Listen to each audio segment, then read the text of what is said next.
when he was very young, building a temple for Guru Haji Vivekanandapuri in Tiruvannamalai. This building, this complex, was built by the Hindus himself, the guidance and with the guidance of his gurus. In the year 2001, on the 14th April, Supreme Buddhism established the very first Kailasa temple monastery complex in Tiruchengodu, South India. You can see here in the leftmost bottom hand corner, there is the annotation of this day in the Supreme Pontific's own handing, historical event. In the year 2002, on November 4th, at the age of 24, the Supreme Buddhism establishes Adi Kailasa Sarvangipitam in South India. By the age of 26, in the year 2009, the Supreme Buddhism starts conducting the mass living enlightenment initiation conventions, taking people through powerful cleansing processes. These programs happened and were conducted by the Supreme Pontiff of Hinduism all across the globe in various parts of the world, in India, in Africa, in Canada, and various parts of Europe as well. In the year 2006, at the age of 27, Hinduism, in the year 2005, at the age of 27, on April 18th, the Supreme Pontiff of Hinduism welcomed the by the mayor of St. Louis in United States.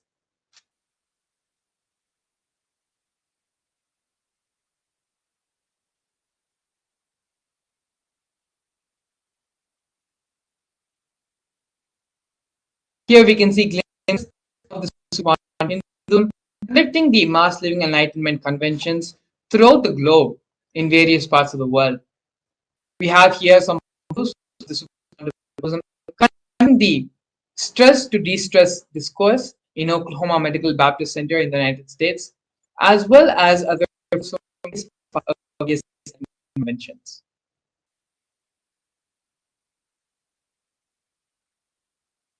On the 15th, the 8th of September 2015, the Nasik Kumbh Mela, the Supreme Pontiff of Hinduism initiated thousands of people into mass living enlightenment.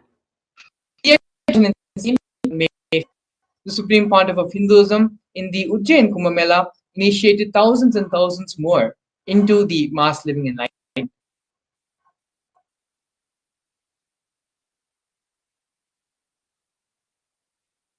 Here we can see the various coronations of the Supreme Pontiff of Hinduism. The Pontiff of Hinduism was very young. The Supreme Pontiff of Hinduism was ordained as the 233rd Guru Mahasannidhan Pontiff of Sarvangipitam, which is the Tondai Mandaladinam. In the year 2002, the Supreme Pontiff of Hinduism was declared as the Suryavanshi Surangi Samrajya. In the years following that, Supreme Pontiff of Hinduism was coronated as the Mahadana.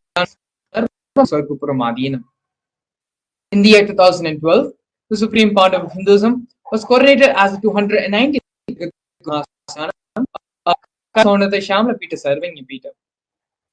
In the year 2013, during the Allahabad Kumbh Mela, Hinduism was coronated as the present Mahamandaleshwar, which is the supreme spiritual head of the Mahanirvani Akhada, which is the In the year 2014, the Supreme Pontiff of Hinduism was coronated as the Arya Mahamandaleshwar, the spiritual leaders of the Atal Akhada, which is the ancient apex body of Hinduism. In 2015, Supreme Pontiff of Hinduism was coronated as the Supreme Pontiff of Hinduism, elected by a congregation of over 1,000 Hindus.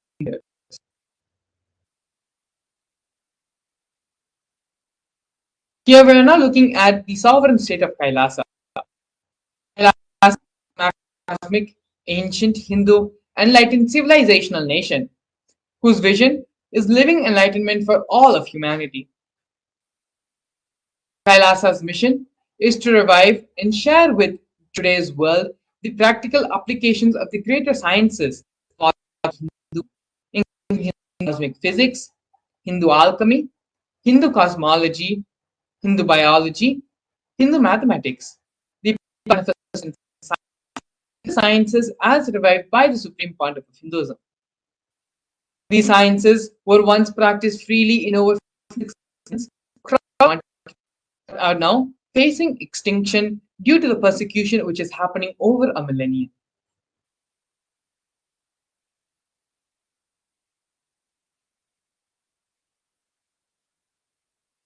Here we have the 108 Sri Kailasas Uniting Initiatives, which are initiatives supporting a variety of humanitarian services by Sri Kailasa Uniting Nations, which collectively create a life, feel sustainable, equitable, resilient, and thriving world.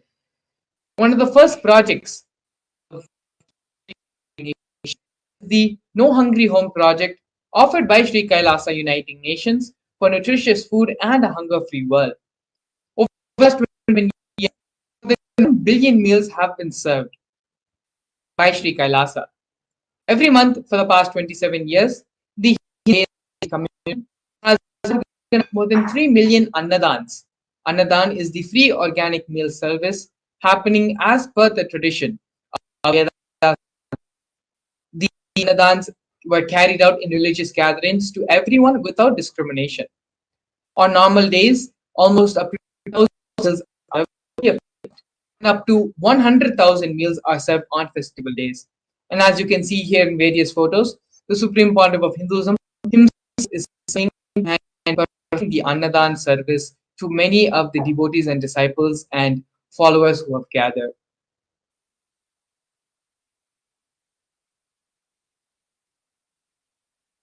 The next initiative we are looking at is Kailasa's protective and preventive COVID care health by Kailasa nations for affordable and holistic healthcare. During the pandemic, a global event which happened, which affected everyone across the globe, the Supreme Pontiff of Hinduism is the only one who offered a safe haven in this time of global crisis. The Supreme Pontiff of Hinduism converted his monastery campuses into a multi-layer quarantine city, regardless of any differences in age, gender, caste, creed, ethnicity, color, social, food, shelter, internet, and free medical care. All of these basic facilities were provided free or around 30 million citizens followed Kailasa's 28-day spiritual regimen in the year 2000.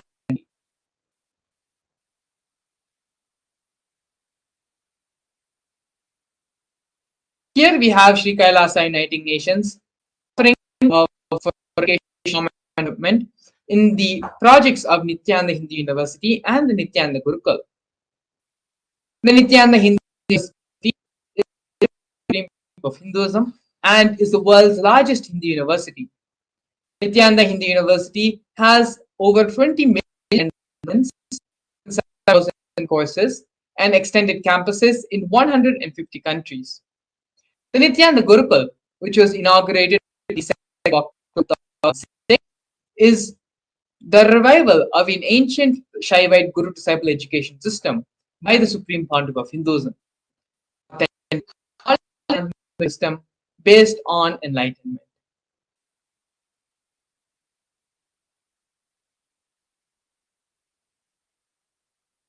Next, we're looking at the Nithyananda Jnanalaya project and the Hinduismpedia offered by Sri Kailasa Uniting Nations. The Nithyananda Jnanalaya project was established by the Supreme Pontiff of Hinduism to collect and to preserve the 1 million knowledge is made accessible and shared free of cost to all. Collecting and preserving 1 million source books. The Supreme Pontiff of Hinduism has authored more than 10,000 books in 3 languages, translated into 50 other different languages, and has given 10,000 plus hours of free discourses with a combined view of over 1 billion. Hindu was established by the Supreme Pontiff of Hinduism. The Supreme Pontiff of Hinduism collected more than 15 from all 19 Sarvanyapitams, ancient mutts, and ashrams. 1 million pages on Hinduism, collection of 30,000 books, 1,000 e-textbooks, and more than 100,000 articles on various topics of Hinduism.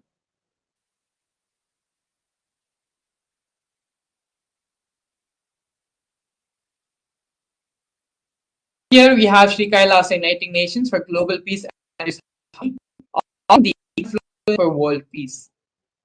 In the year 2009, the Supreme Pontiff of Hinduism organized a month-long peace walk 1 kilometers and 1,000 villages to bring together in harmony from all walks of life to promote feeling connected one among people.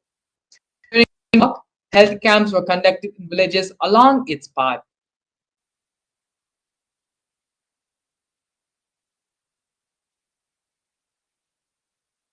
The next offering we are having from Sri Kailasa Uniting Nations is the Women Empowerment Programs for Empowerment and Equality. Kailasa's Yogini Sarvanyapitam established the yoga and meditation universities to improve life, emphasis on life solutions through Vedas and Agamas, empowering the indigenous rural women, fighting strong gender stereotypes, gender-based violence, and lack of inclusive and quality learning environments.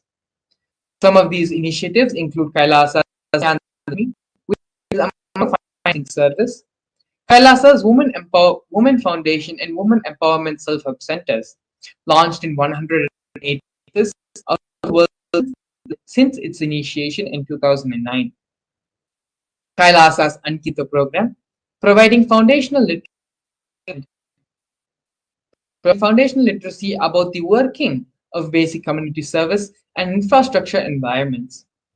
Kailasa's program is providing vocational training programs to rural and indigenous women to provide equal opportunities and access to independent self-sufficient.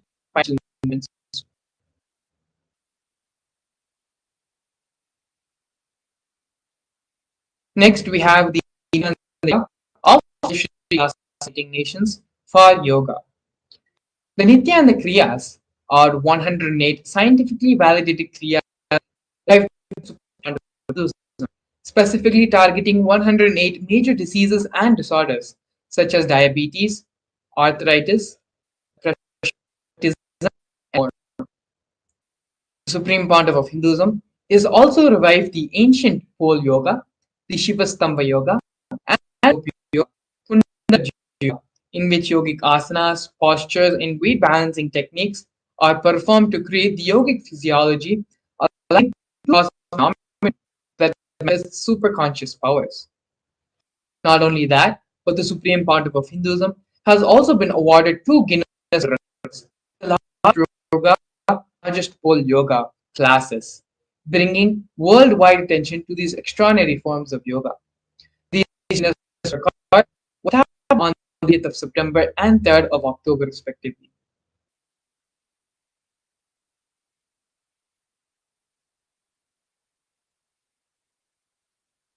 Here now, we're looking at one of the most historic moments in the history of Sri Kailasa, which is the establishment of Kailasa Nation in the United Nations.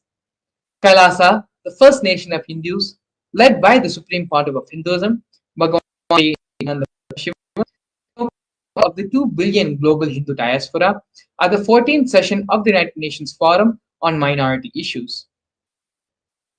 A significant milestone of Hindus and the sovereign state of Sri Kailasa happened on the 2nd of December 2021.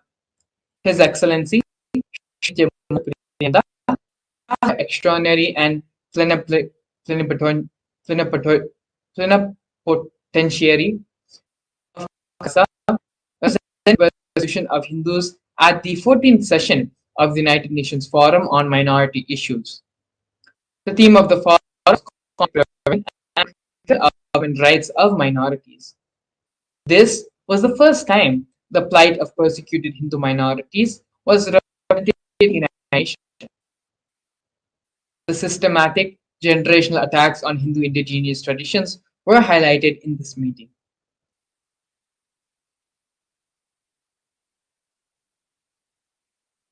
Here we can see the various torture and murder attempts by the state and non-state on the Supreme Pontiff of Hinduism. Over 70 assassination attempts and physical attacks on the Supreme Pontiff of Hinduism has happened in India and abroad. More than 40 attacks on community members, destruction of monasteries and temples, over 60 incidents of rapes, attacks of men and women, intense lawfare through the 100 different false legal cases, intersectional using the entire government mechanism, politically owned media, police and judiciary controlled by politicians, inciting mob violence through the social media. These are but a few of the many ways the anti-Hindu elements and anti-spiritual elements really executed and directly try to take away the life of the Supreme Pontiff of Hinduism.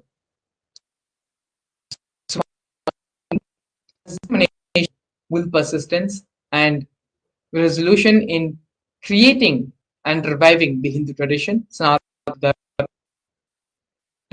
the illegal attacks and false persecution happening on the Supreme Pontiff of Hinduism, established the nation for Hindus, the only nation for Hindus, to revive, protect, and maintain this tradition, as well as to give the superconscious breakthrough to the whole world.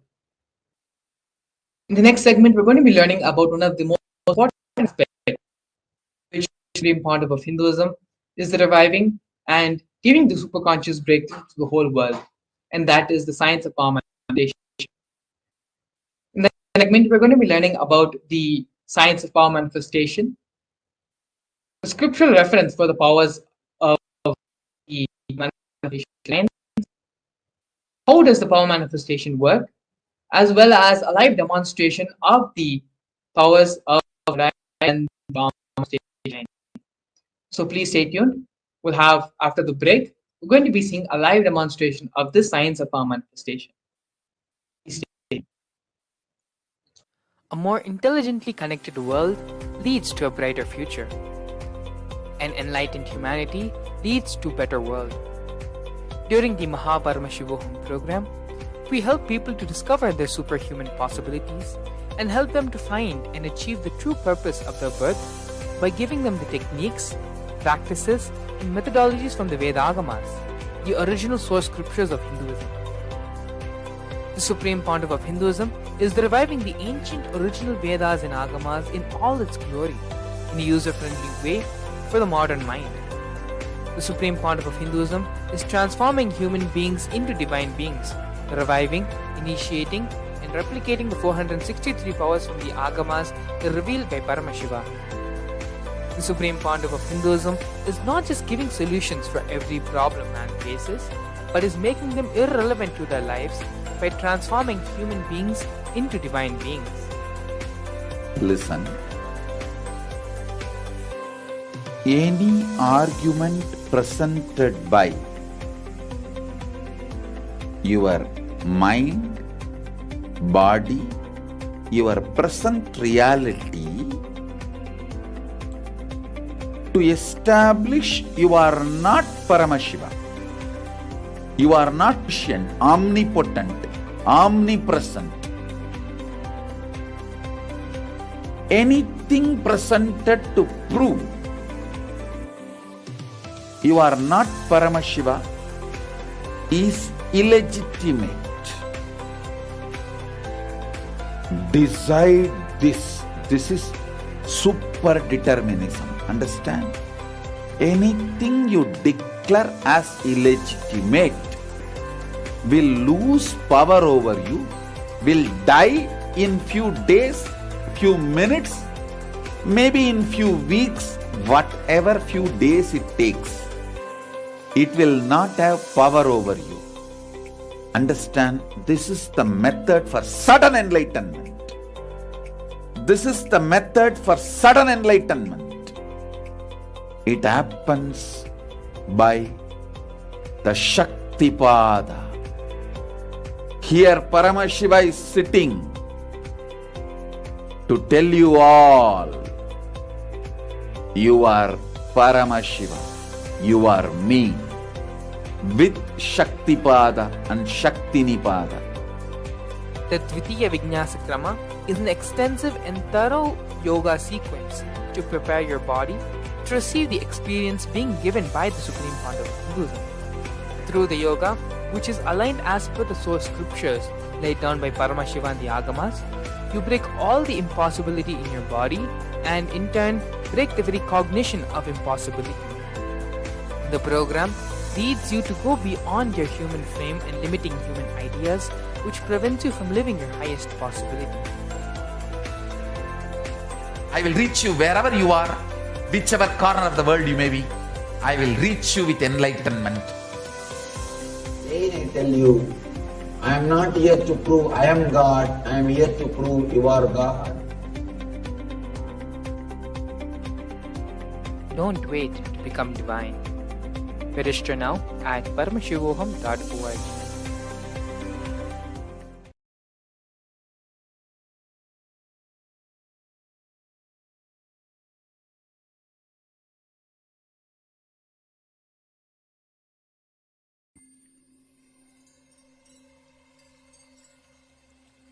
I welcome you all with my love and respect.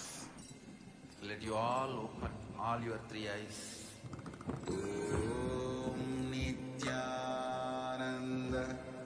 Paramashivam.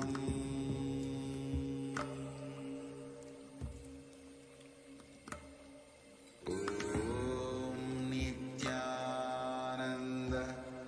Paramashivam.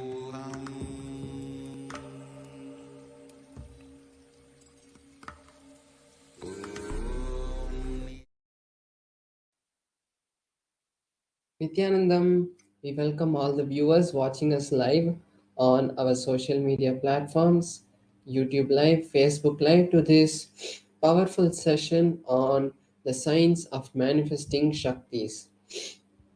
So today in this session, we're going to be seeing the various aspects of how the Shaktis manifest and how these Shaktis are useful to our life.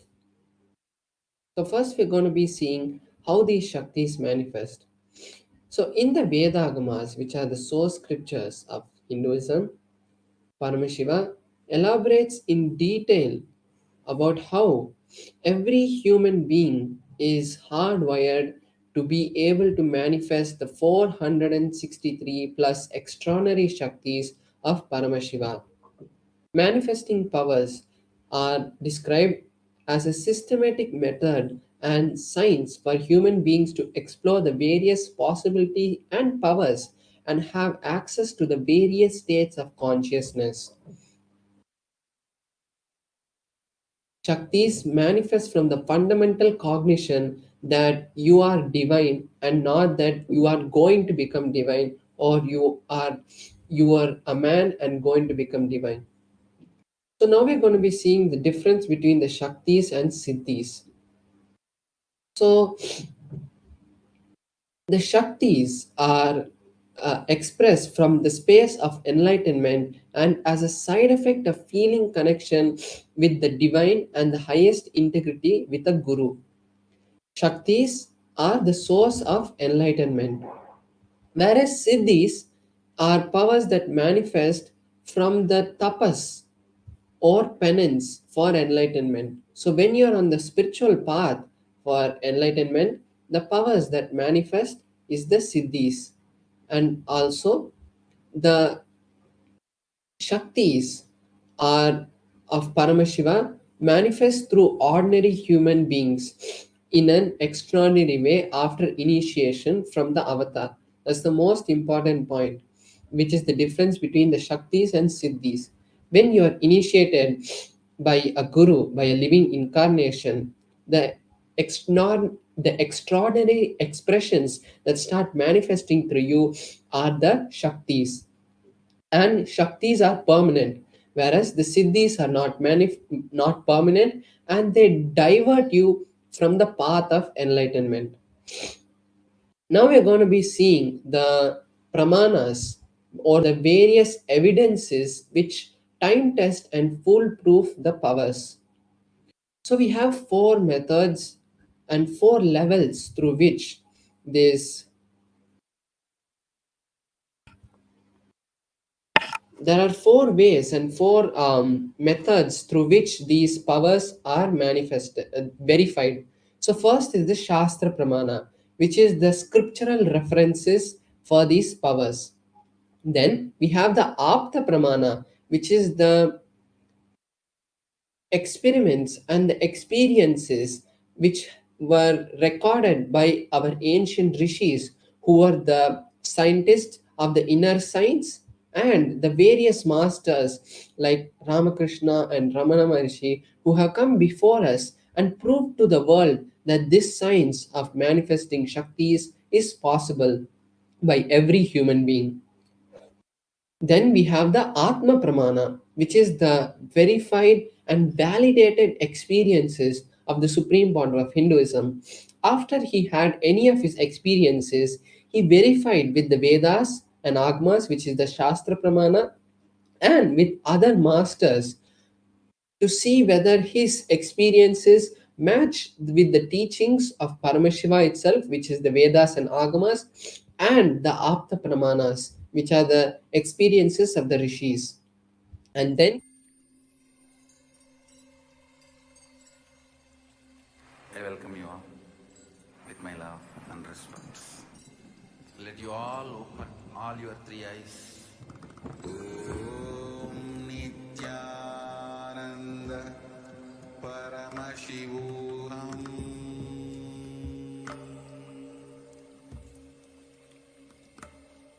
Om Nithyananda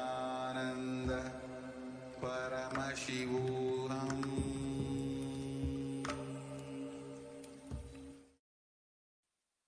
yes, sorry for the technical glitch. Then we have the Pratyaksha Pramana, which are the scientific evidences for the manifesting of these Shaktis. So now we are going to be in few minutes we are going to be seeing the detailed details of each of these pramanas. So before that, we are going to be seeing the source from where do these powers manifest, and the answer is Paramashiva.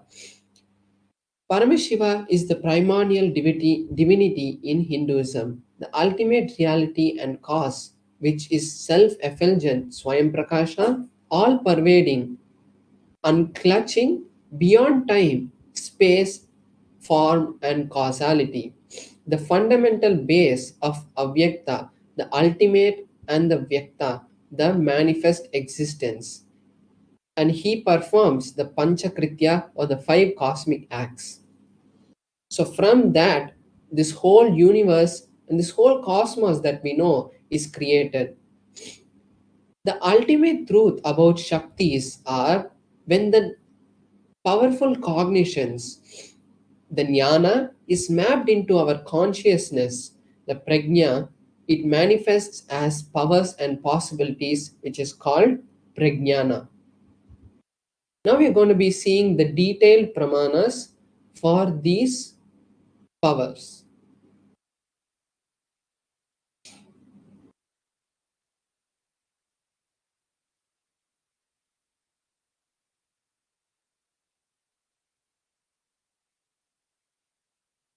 So now we're going to be seeing the pramana for the power of third eye, which is from the Vijnana Bhairava Tantra.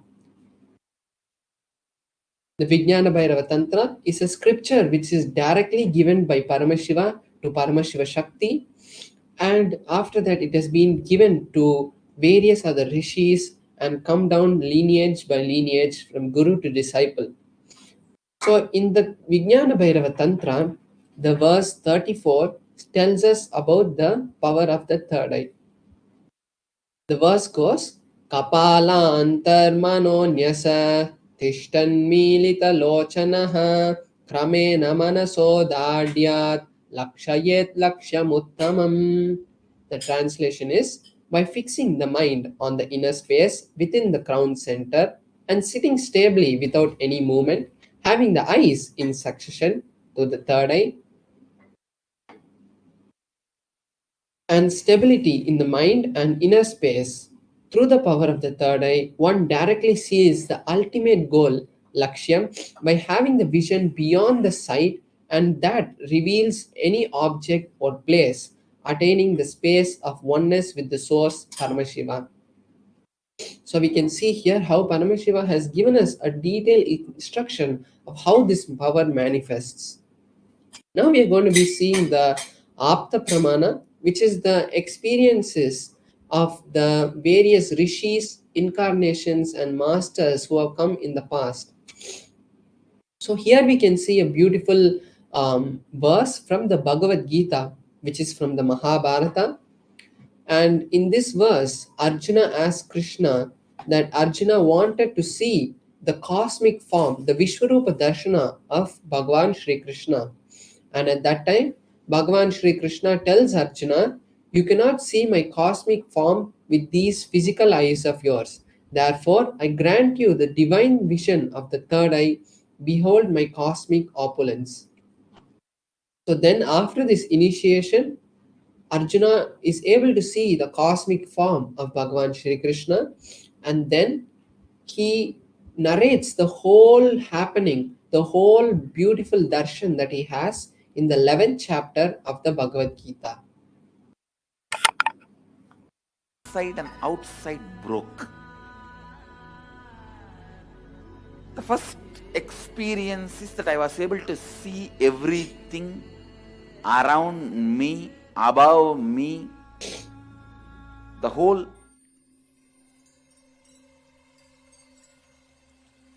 I welcome you all with my love and respect. Let you all open all your three eyes. Om Nithyananda Paramashivam.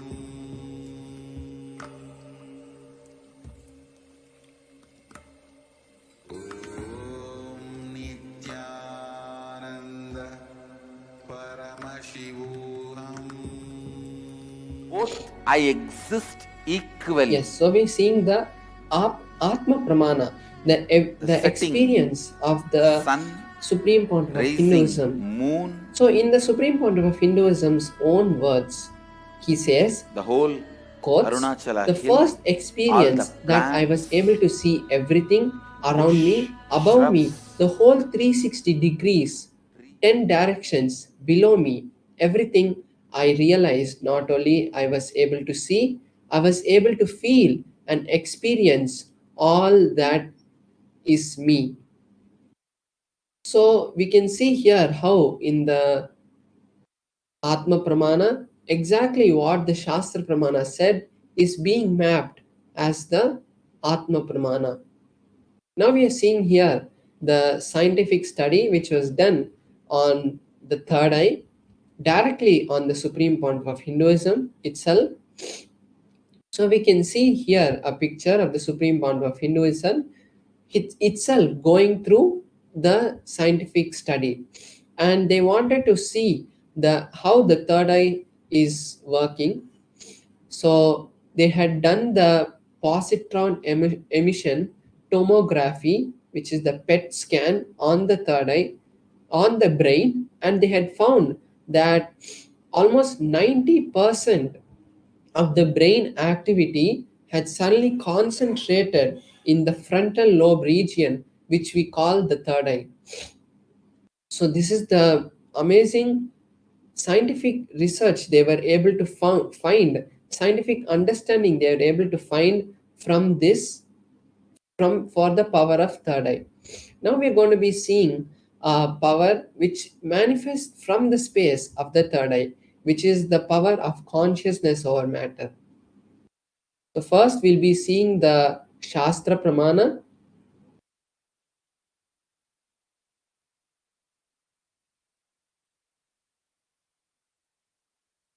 So the Shastra Pramana for the power of consciousness over matter comes from the Vijnana Bhairava Tantra, Sutra 120, Dharana 95.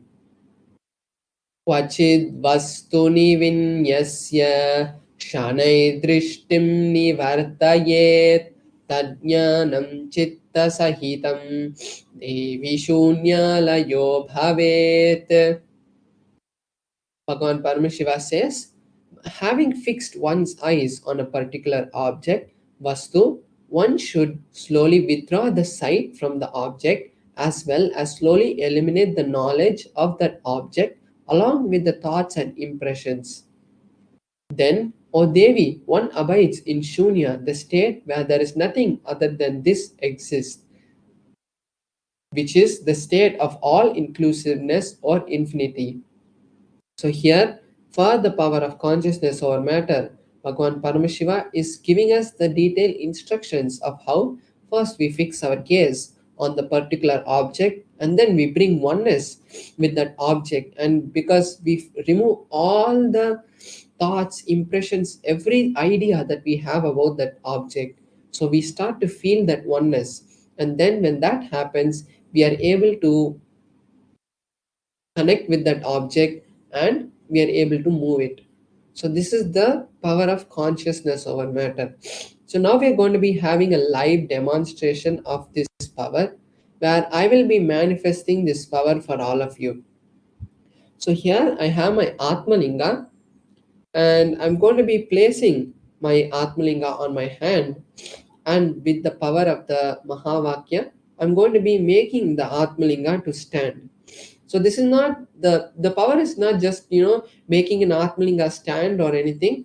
The power is really when you start connecting with Paramashiva, you are able to have the divine darshan of various manifestations of Paramashiva happening in our life.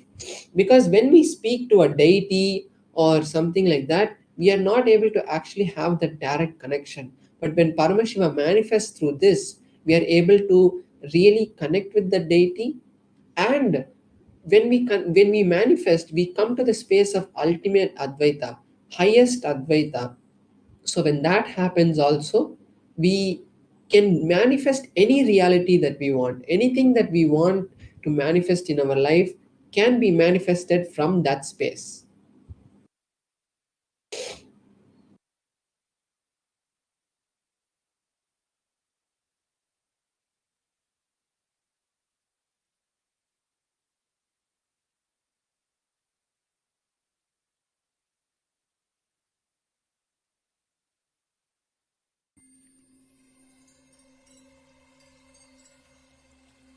I welcome you all with my love and respect.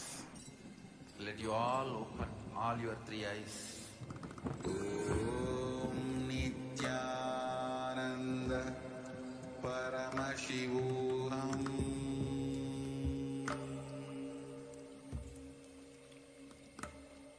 Om Nithyananda Paramashivam.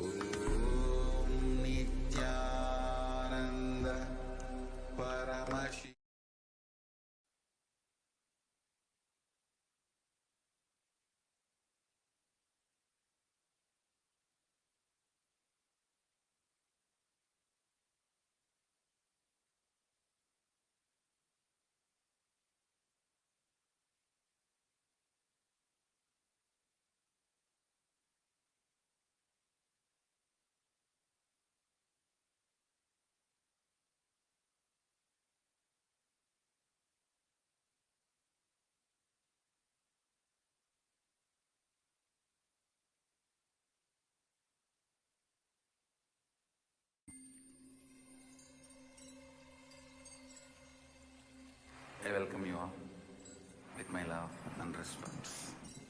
Let you all open all your three eyes. Om Nithyananda Paramashivam.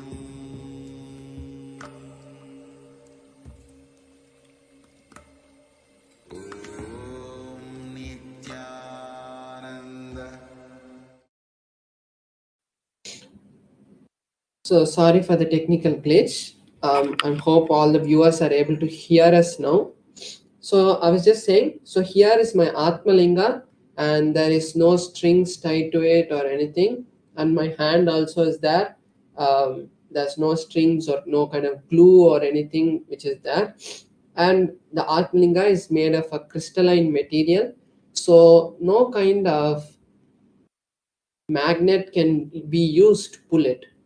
And I have this tissue paper just to make sure that to verify and show the viewers that when the Atmalinga is moving, there is no kind of movement which is happening. So you can see that even when I move the tissue paper, there's no kind of strings which are tied to this. So when I place my hand like this and the Atmalinga is moving, I'll just be circling the Atmalinga to show that even when the Atmalinga is standing, there is no kind of movement which is being caused by any other external force except the force of consciousness. So I'm just holding it here. So the most important thing that all the viewers should do now is that we are going to be creating a space of oneness with Paramashiva. So this is the best time all of you can take to really create any reality that you want. Like if you want health, wealth, or any relationship, or you want ultimately Paramashivoham to manifest, this is the best time you can use to create that reality. And now we can all get into the space, to a meditative space, and let's see the manifestation happening. So I'll be chanting the Mahavakya right now, just placing my Atmalinga firmly. So I'll be just showing you now. I'm circling my Atmalinga, and you can see that there is no movement which is being caused by this or by anything else. It's just the hand, and the Atmalinga is stable. So I'm just placing this here itself so that you can see that there is no other thing. So now I'll be chanting the Mahavakya, and all of you can also join me, and we can manifest the reality that we want.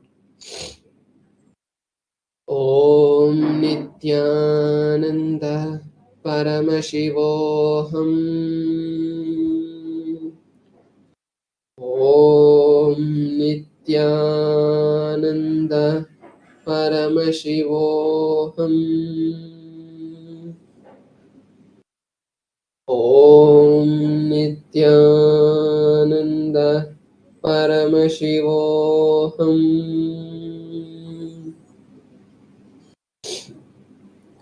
Om Nithyananda Paramashivoham.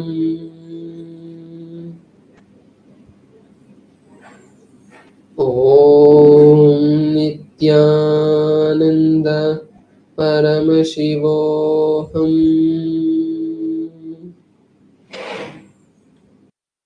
Om Nithyananda Paramashivoham.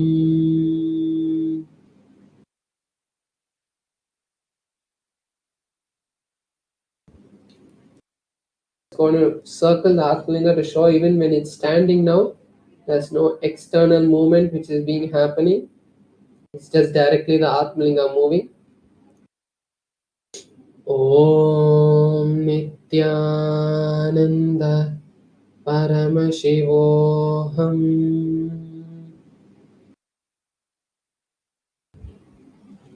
Om Nithyananda Paramashivoham.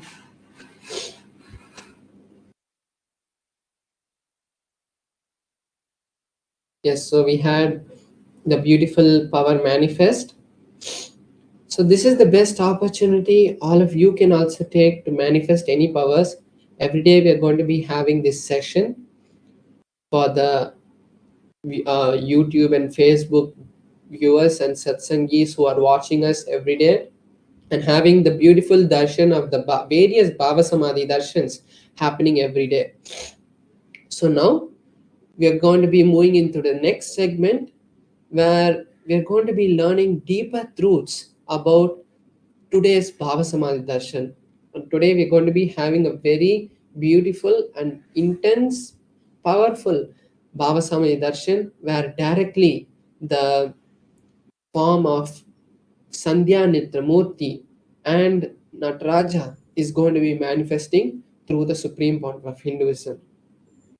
So now we'll be back with you after a short break, and meanwhile, you can take the time to create an intention for Paramashivam because we're going to be having exclusive sessions. We are having the Alive Bhava Samadhi Darshan so that all of us can get ready and prepare our space to really imbibe that extraordinary powerful darshans that the supreme point of Hinduism gives us, because it's not just sitting in front of the camera. You are really being watched by the supreme point of Hinduism. He can see you, and as he is that Nijavatara of Paramashiva, he is living in all our hearts also as the Antaryami. So let us all take this beautiful time to register ourselves as the register ourselves for Paramashivoham, and we'll be back with you after a short break. Thank you, Nithyananda.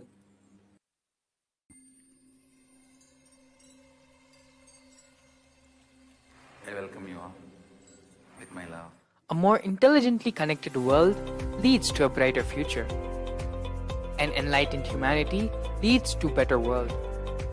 During the Paramashivam program, we help people to discover their superhuman possibilities and help them to find and achieve the true purpose of their birth by giving them the techniques, practices, and methodologies from the Vedagamas, the original source scriptures of Hinduism.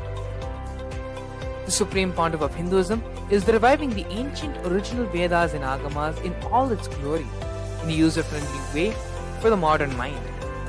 The supreme pontiff of Hinduism is transforming human beings into divine beings, reviving, initiating, and replicating the 400 Agamas revealed by Paramashiva.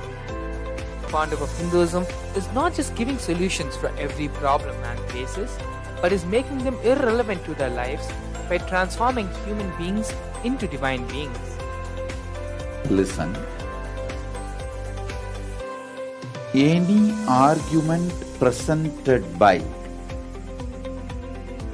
your mind, body, your present reality to establish you are not Paramashiva. You are not omniscient, omnipotent, omnipresent. Anything presented to prove you are not Paramashiva is illegitimate. Decide this. This is super determinism. Understand? Anything you declare as illegitimate will lose power over you, will die in few days, few minutes, maybe in few weeks, whatever few days it takes, not have power over you. Understand, this is the method for sudden This is the method for sudden enlightenment. It happens by the Shaktipada. Here Paramashiva is sitting to tell you all, you are Paramashiva, you are me, with Shaktipada and Shaktinipada. The Dvitiya Vijnasa Krama is an extensive and thorough yoga sequence to prepare your body to receive the experience being given by the Supreme Pontiff of Hinduism. Through the yoga, which is aligned as per the source scriptures laid down by Paramashiva and the Agamas, you break all the impossibility in your body and in turn break the very cognition of impossibility. The program leads you to go beyond your human frame and limiting human ideas which prevents you from living your highest possibility. I will reach you wherever you are, whichever corner of the world you may be. I will reach you with enlightenment. Again I tell you, I am not here to prove I am God, I am here to prove you are God. Don't wait to become divine. Register now at paramashivoham.org.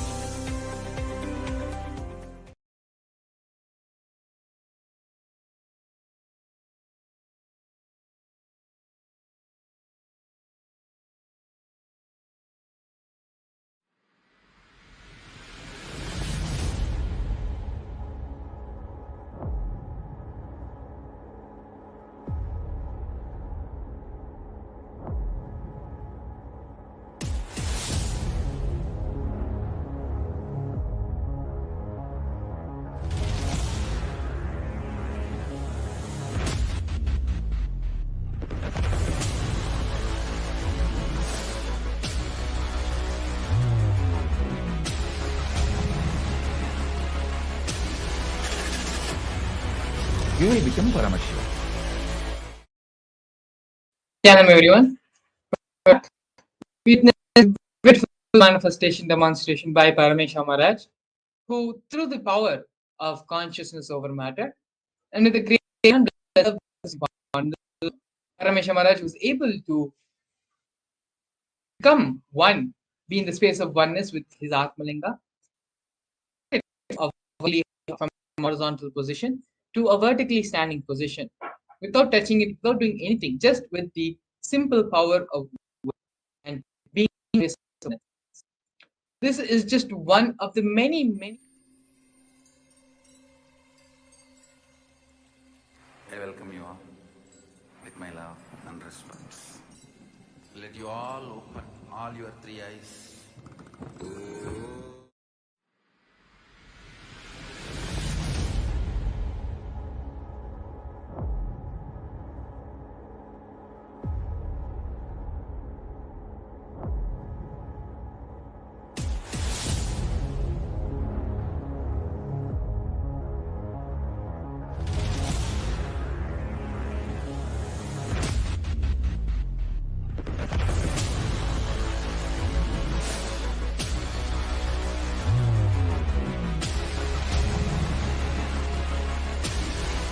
Yes, welcome you all back. Sorry for the technical glitch. We witnessed very powerful power manifestation by Paramashivam Maharaj. This is just one of the many powers in the Agamas.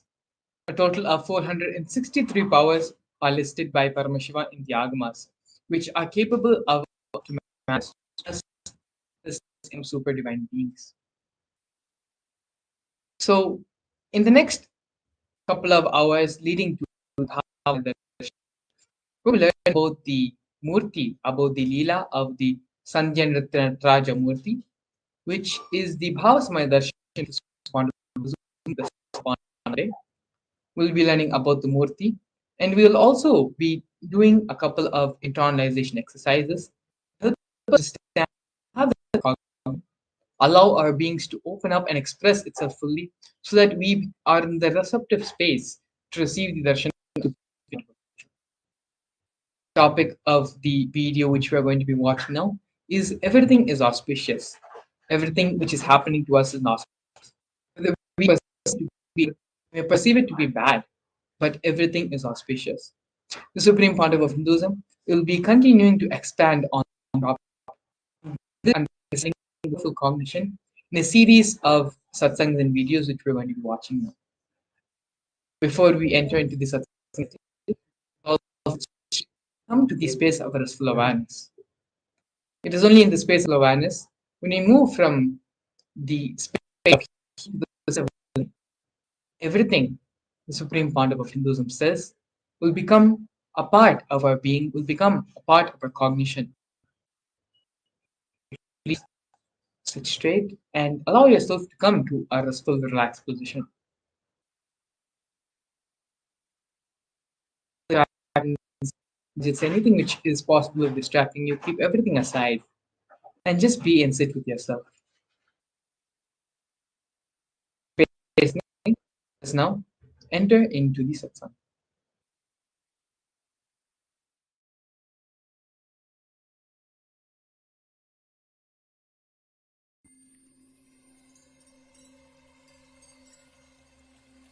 I welcome you all with my love and respect.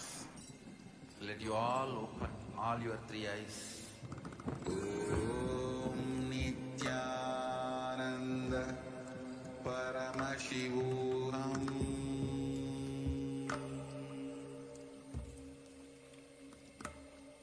Om Nithyananda Paramashivam.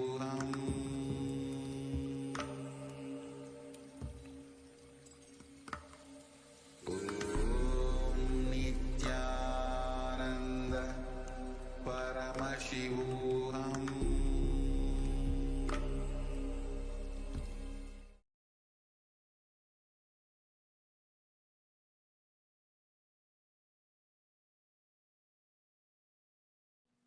Next, Sandhya Nritta Murthy.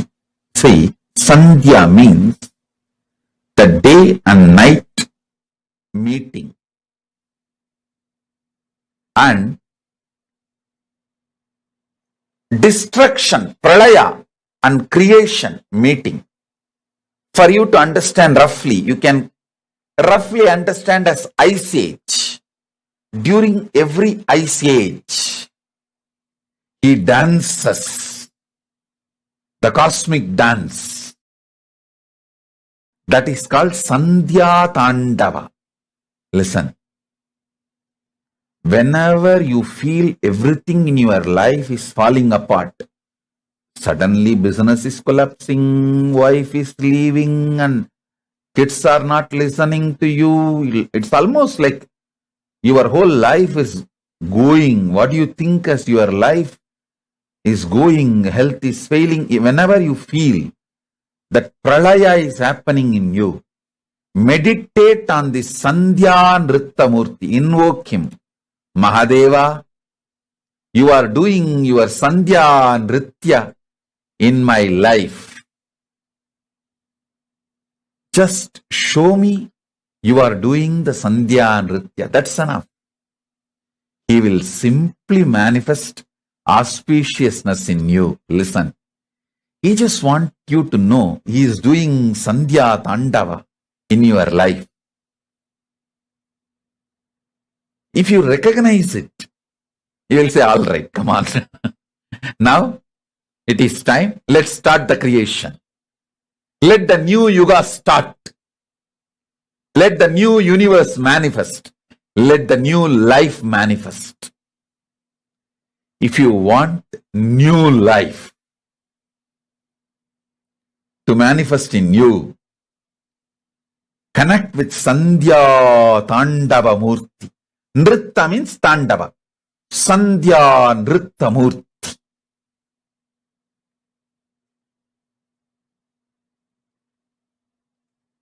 Tandava goes through certain discipline.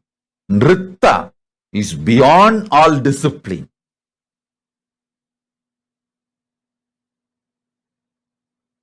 So, if you feel things are falling apart in your life, connect with Sandhya Nritta Murthy. Mahadeva, Paramashiva, I know you are doing Sandhya Nritta in me. Just reveal that you are doing Sandhya Nritta, so I'll be in peace. That's all. He will feel very shy. Hey, this fellow caught me. Now he knows my Leela. Okay, come on. All right. I'll create the new life for you. Delusion will delude you as long as you have not recognized the delusion is deluding you. The moment you recognize delusion is deluding you, it can no more delude you. Delusion cannot delude you. The moment you recognize delusion is deluding. Actually, even this Sandhya Nritta Murthy we have in Seattle Temple. Seattle Temple, we have not only the huge Nataraja, Ananda Nataraja, we have some more dancing forms of Shiva. We have done some, that 108 dancing forms of Shiva, and sent to different temples few deities, few forms. So Seattle has Ananda Tandava, as in Chidambaram, and Sandhya Nritta Murthy, and even Los Angeles has few more Tandavas of Paramashiva's forms. So connect with this superconscious mutation, Sandhya Nritta Murthy. You will realize nothing is falling apart, everything is falling in place.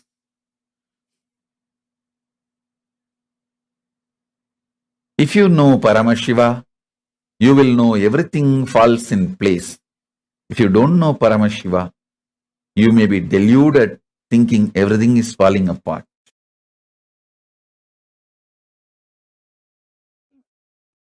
Principle of creation getting created. Listen to that very carefully.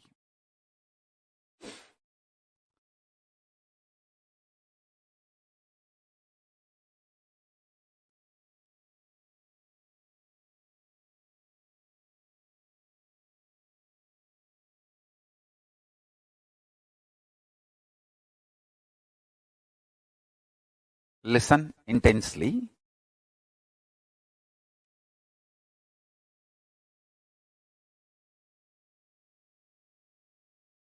Principle of manifestation getting manifested. Principle of maintenance getting manifested. Principle of rejuvenation getting manifested. Principle of pulling out of delusion getting manifested. Principle of liberation getting manifested. So, creation of the universe is one level.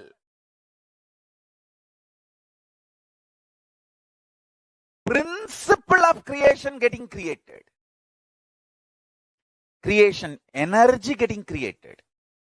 So, the permutation combination of all these 5 into 5 is 25. All the 25 happening in you now. Now. Listen. Listen.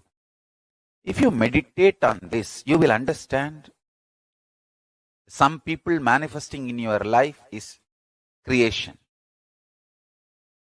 Some people leaving your life is rejuvenation. Some people getting back to your life is pulling out of delusion. Some people are adding bliss, joy to you, and you adding bliss and joy to them is liberation. All this, understand, whether it is people, places, object, health, anything you experience, it is all just the 25 principles manifesting, happening in you. If you are fighting with that happening, you are Jiva. If you are master of that happening, you are Shiva. If you sit now and complete with all these 25 happenings in your life, internally, externally, some good things getting created. Some things which you think as good getting destroyed, rejuvenated. Some things getting pulled out of delusion. Some things getting liberated. Listen carefully. Everything happening in you is auspicious. If you understand that, you are Shiva. Inside you, outside you, everything happening. is auspicious. I tell you, once you are initiated,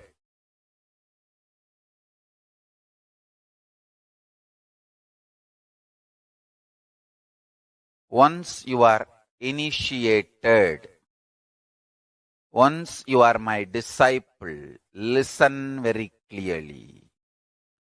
Even if you think in your life things are falling apart, they are falling in proper place. Understand?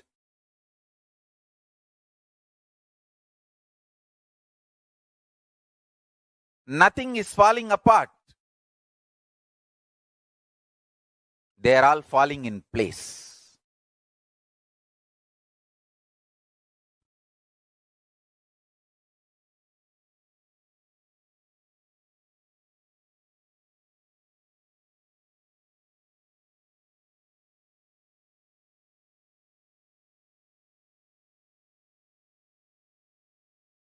Once you are initiated, you are integrated to Guru, Linga, Sangha.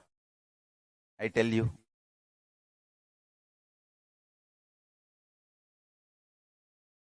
nothing falls apart.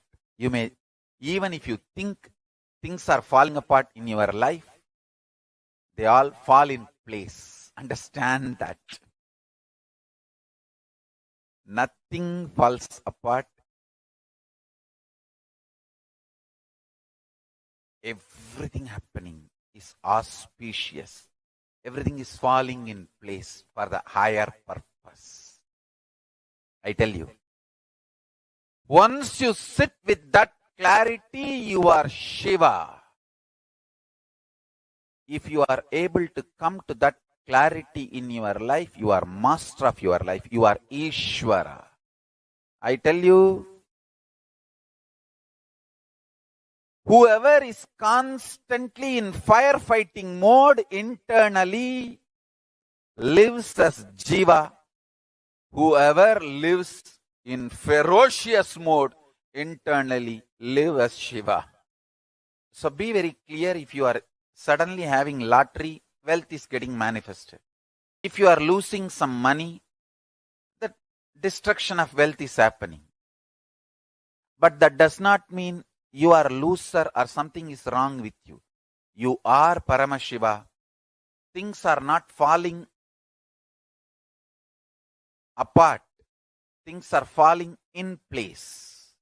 Sometimes some wealth loss awakens strong, active, workaholic energy in you, which is, you might have lost few $1,000s, but the energy gets triggered in you, maybe worth of millions of dollars. I have seen this happening. So nothing is wrong, inauspicious. Anybody who soaks into this powerful cognition, whatever is happening is auspicious. First of all, that powerful cognition fellow, you will not have violence inside. And you will not be doing anything wrong. You will be living as Paramashiva. When somebody tries to attack you, they only create karma. It's not that you have some karma, because of that they are coming near. No, they create karma for themselves. You live in a pure Paramashiva space. You are integrated to your Guru. The powerful cognitions they manifest. It may be very simple word, but it will just open your Kundalini and make it into reality. Now, I am telling you about the most sacred secret of death. Into 5 means creation, sustenance, rejuvenation, pulling out of delusion, liberation. This 5 into 5, these 25 principles is happening now in you. Take this as powerful cognition. And everything happening inside you, outside you is auspiciousness. This powerful cognition will make you intelligent, strategic, brilliant, powerful. It will not make you lazy, tired, bored, powerless. No, understand that. It will bring so much healing and energy, especially when you are my disciple. When you are initiated by me, integrated to me, understand? It just manifests in you. Like if you are initiated and you have not abused me and you are not interested in abusing me, if you are clear about that, that's all. You are integrated to me. You are my disciple. Understand? If you are my initiated disciple and integrated to me, listen very carefully. This word may look very simple, but meditate on it. It will just open Paramashiva in you. Everything is auspicious. Whatever you think, good, bad, right, wrong, everything is just these 25 activities happening.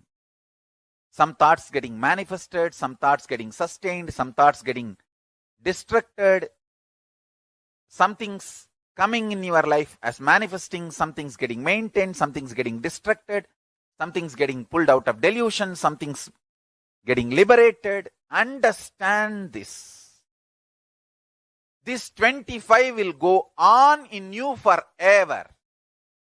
You can be in firefighting mode as a jiva, means deluded individual. Or you can be in ferocious mood as Paramashiva, individual.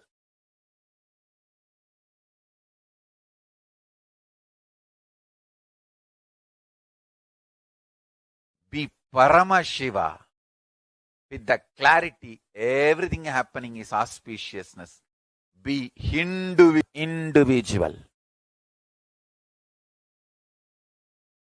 He manifesting through individual is individual. Understand? He manifesting through individual is individual. Understand? I tell you, with my tremendous love,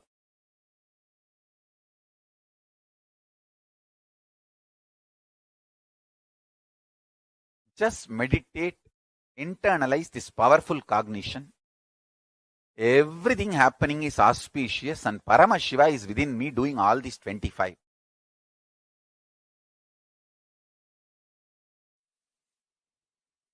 Your body, physical body,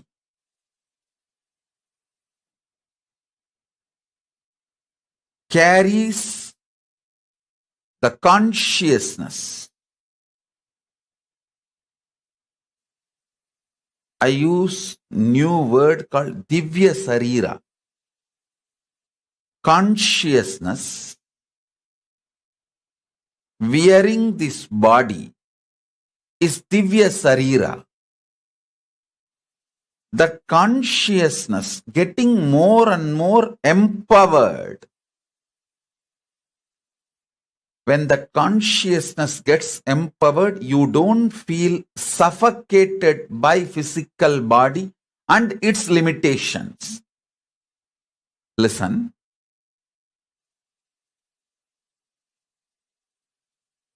If you are Divya Sarira,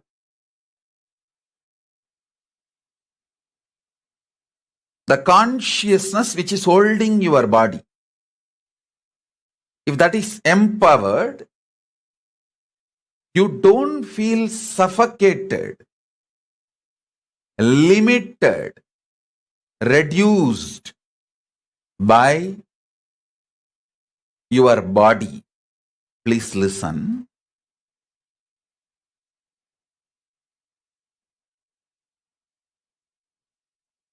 Body limiting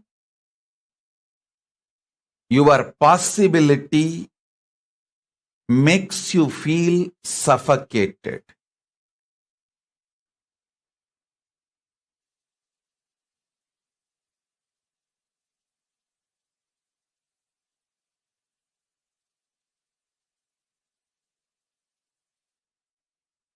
Not only the great powerful cognitions and understandings about the secrets of the cosmos,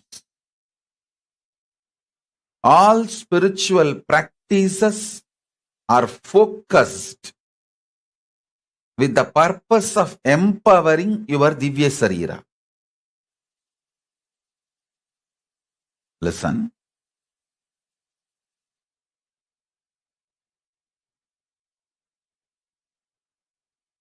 Yesterday's satsang, I gave you one truth. If you rest in Samadhi, you will see everything in your life is complementing your different aspects. The wealth you earn, or the money you spend, the relationships getting added in your life, or people leaving from your life, comforts and wealth, artha getting added or leaving,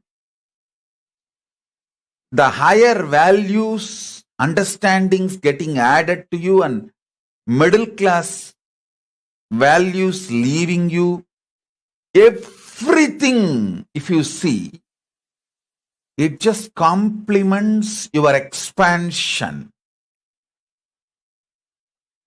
If you get terrorized by your life, suffocated by your life without understanding, if you feel everything is chaos, everything is falling apart, due to your inner restlessness, you feel whole life is complication and incompletion. I tell you, nothing falls apart, everything falls in place. Nothing in life falls apart, everything in life falls in place. All of you should know, I don't teach the shit called positive thinking. No. First of all, I don't believe in that shit, and I don't teach that. I teach you reality. I teach you the truth. You are intensely brainwashed by suffocating ideas about life by media and the so-called human society.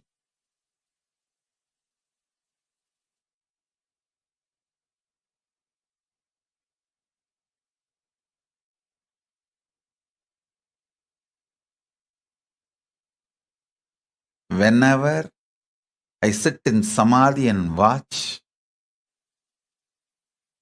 I see clearly everything is so auspicious. Not only I see it, when I see life as auspicious, my Divya Sarira gets so empowered. It just manifests powers and miracles. Every time when I reveal the higher truths, it empowers your inner space. It empowers your very being. Empowering your Divya Sarira is the job I do day in and day out.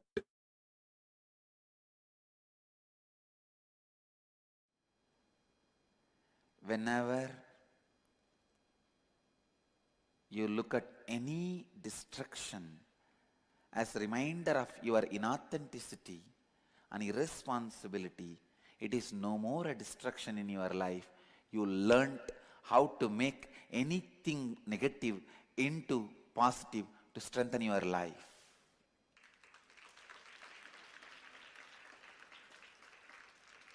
If you are able to make anything negative into positive, the moment it enters in your life, you are Shiva. Causeless auspiciousness. Listen. Intense integrity brings you the space of positivity, because if you are integrated constantly, you will be looking at the words you utter to you and to others. You will weed out all the negative prophecies, negative commitments you are giving to you and to others.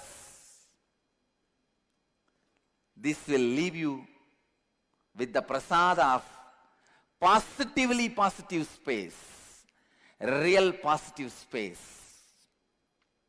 And authenticity gives you the prasada of space of possibility. Just a space of possibility.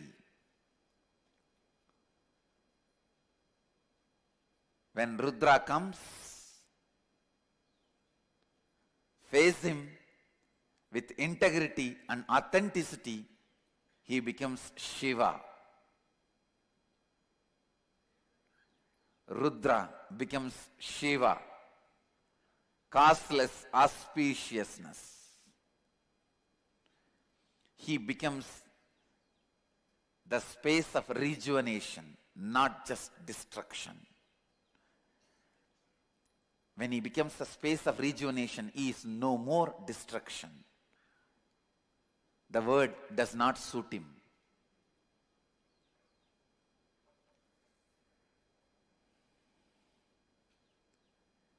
The space of positivity, space of possibility.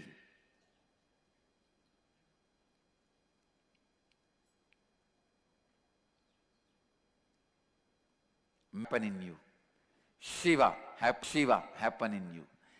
Whenever you see any destruction happening in your life, with the view that it is happening only to expand you, you are in the state of Shiva, Rudra.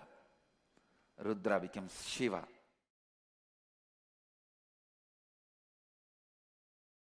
Carefully. Understand, sometime you may say, oh Swamiji, the universe does not make sense to me. It does not. It is not obligated to make sense to you. You are obligated to make sense to Paramashiva. Understand, you deciding to make yourself sensible to Paramashiva is surrender to Paramashiva.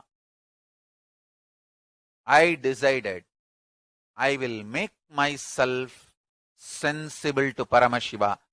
I will not bother whether Paramashiva makes sense to me or not. That is surrender. Paramashiva is no way bound to make sense to me. Universe is not obligated to make sense to me. I am only obligated to make sense to universe. I am obligated to make sense to Paramashiva. My behavior, my lifestyle, my thought currents, me, I am supposed to make myself sensible to Paramashiva. Paramashiva is no way obligated to make himself sensible to me.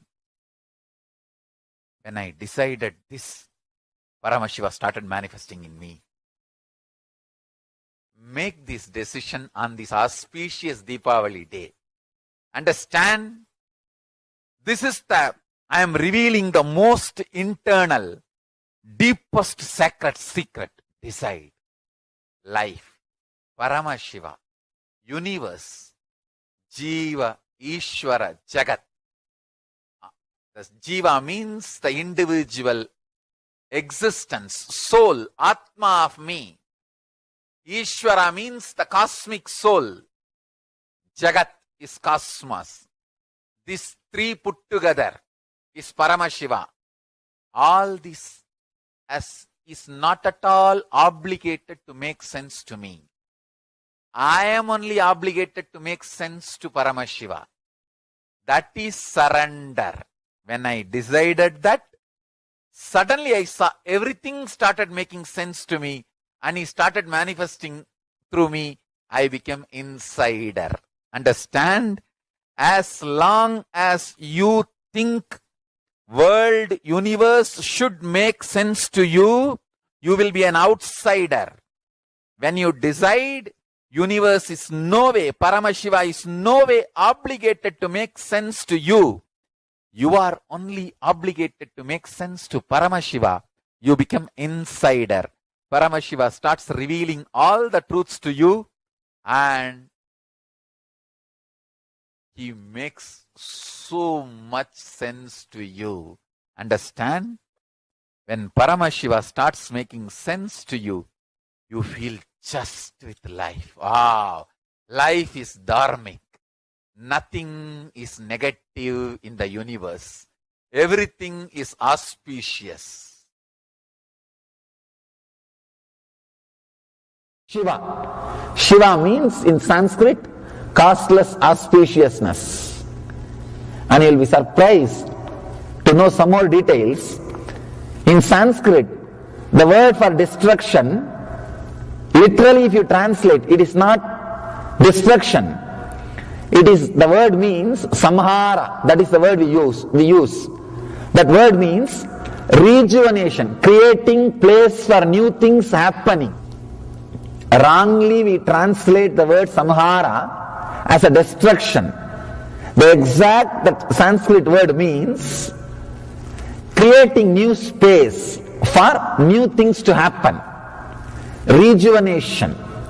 Even destruction can be looked from different dimension. Even destruction can be looked from different dimension. Rejuvenating or creating new space for better things to happen. Even the disease which happens to your body just creates a new space so that you can start having new body.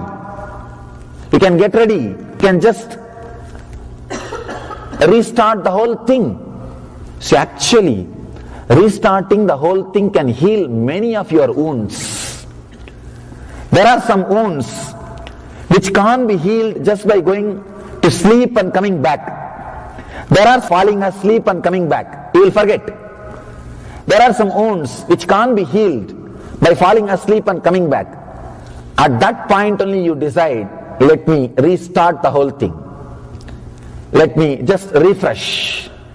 Then you allow the body to have some disease so that the rejuvenation process can start. You can drop this body and take a new body and start new life, the new way of thinking, new way of living, new way of expressing. Every moment when you move from one moment to next moment, you are expanding, you are growing, you are learning. If you look from this angle, even your death is auspicious because you are going to next step, you are going to further. Only if you are not clear about the next step, you will feel the fear of death. It is not even fear of death, it is fear of unknown. Fear of unknown. Present moment is the possibility of rejuvenation. If you are in the present moment, you will experience overflowing energy in the body. You will feel whatever is happening is auspicious. If you are caught with Brahma or Vishnu, you will not feel whatever is happening is auspicious. If you are caught in Shiva, if you are centered in the center, present moment, where future is disappearing into present and becoming past. If you are in the present moment, you will become like Shiva, who is rejuvenator, who is constantly creating space for new things to happen. You will be fearless the moment you are fearless about the things happening. You will feel everything happening around you is causeless auspiciousness. As long as you are caught in future, you will feel insecure, fear. If you are caught in the past, you will feel things are inauspicious, life is dull, dead. If you are in the present, one more thing, if you are in the present, you will see very clearly the future which is coming in inside you and becoming past leaves so much energy in you. Every moment you are just overflowing with energy. If you are caught by future, you are in fantasies, means castles in the air, no energy.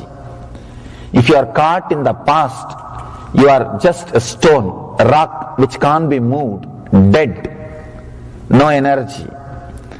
If you are caught in the future, air. If you are caught in the past, dead rock. If you are caught in the present, if you are centered in the present, you will be a flowing river, water. You will be just a flowing river. You will be just a flowing energy. Whoever is in the present moment, just swallowing the future and making it as a past consciously, will be overflowing, bubbling with energy. The Mahadeva, Shiva, who represents the rejuvenation process, are creating space for new things to happen. He is causeless auspiciousness. If you are centered in the present moment, you will be beyond fear. Your Kundalini will be awakened. You will be radiating the causeless auspiciousness. The person who achieved that state, who is centered in the present, only he is worshipped.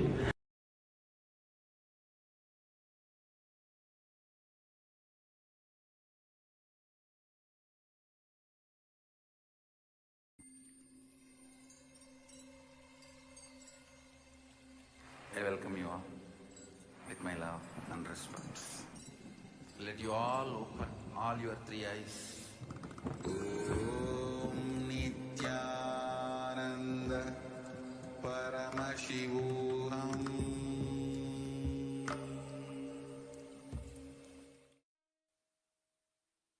Yes. Now we all heard from the Supreme Pontiff of Hinduism, and we understood our own delusion that how we every aspect of our life thinking that everything is falling apart. The actual truth is everything is falling in place and everything is happening for auspiciousness. So these the incidents which believe that my whole life is failing. I'm getting into this pralaya. All the space till now, the illusionary space we cherished, these are sitting inside us and not letting us manifest our reality and not allowing us to enjoy the life as the whole lila is happening. So now let us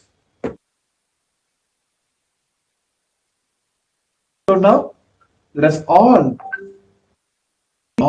this incident which is sitting in our life and not letting us to manifest the reality in our life. So our request all join us on social media platforms, YouTube Live, Facebook Live. I request all of you now pen down the three incidents in your life. You felt everything in life.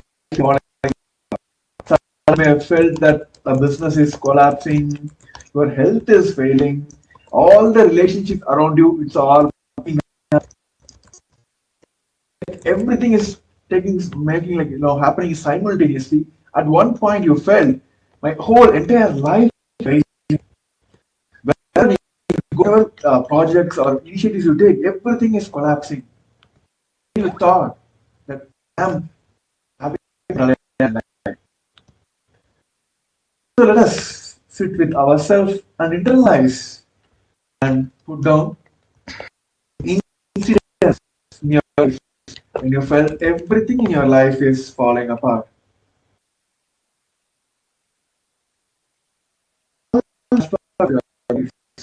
Or falling apart. Because all the participants sit down in seat.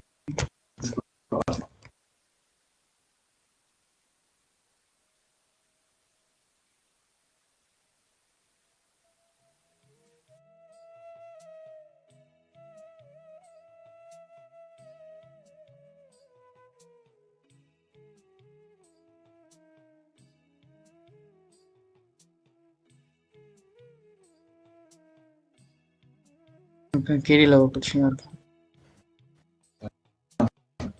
இந்த ஜூமா.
The actual truth now. All the delusions will go on as well as not organized. The delusion is deluding you. How much ever you recognize that your delusion is deluding you, all the delusion will have power over you and it will go on delude you. Which is needed from us is to recognize and come to the space and understand that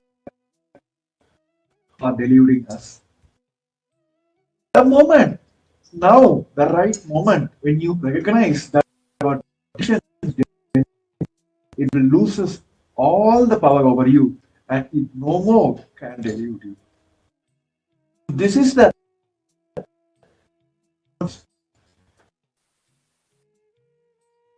to consciously decide and recognize that all our decisions are being. The moment you come to this conclusion and understanding, all the delusions, perceptions, powerless cognitions, all you have, which is literally spoiling your life, making you to fail each and every steps, making you believe that your life is falling apart, will just loses power over you, and you feel every time that your life is auspicious. So let us make this strong decision.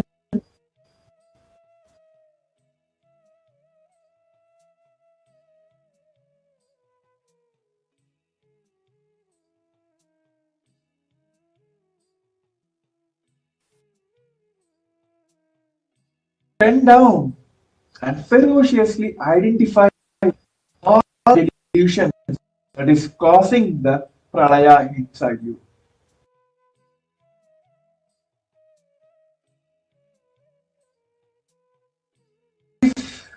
We come to this understanding that all this only because of my delusions, still not recognizing that my delusions are taking power over me, only because of first and come to the reality that my life is auspicious.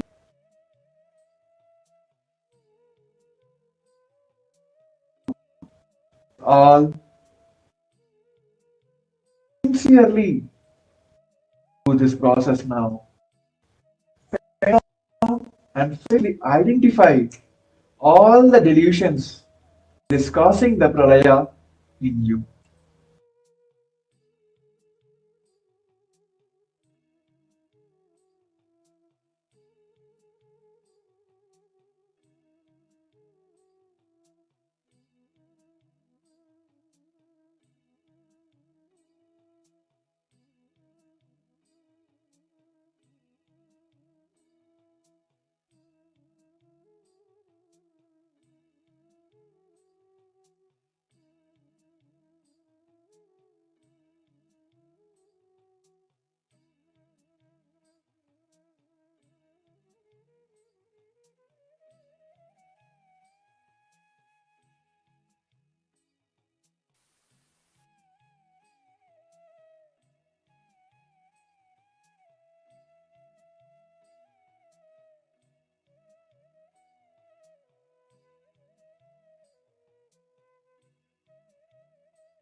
Yes.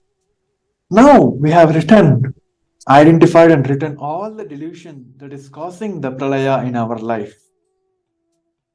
Now let us decide that whenever you feel that the pralaya is happening in your life, just meditate on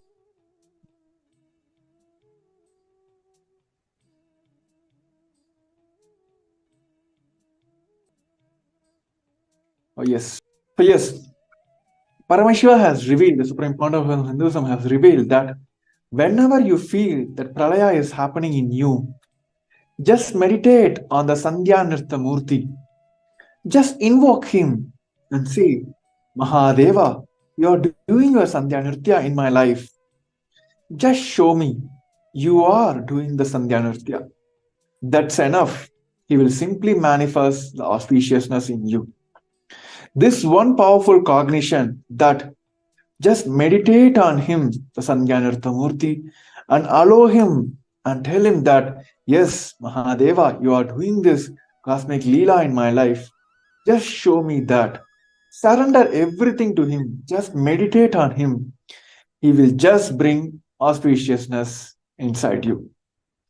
This powerful cognition, this one powerful cognition can bring tremendous changes in our life. And you literally feel everything, each and every moment, whatever is happening in your life, you will just feel everything is happening for auspiciousness. So yes, with this, we'll be coming to the end of this segment.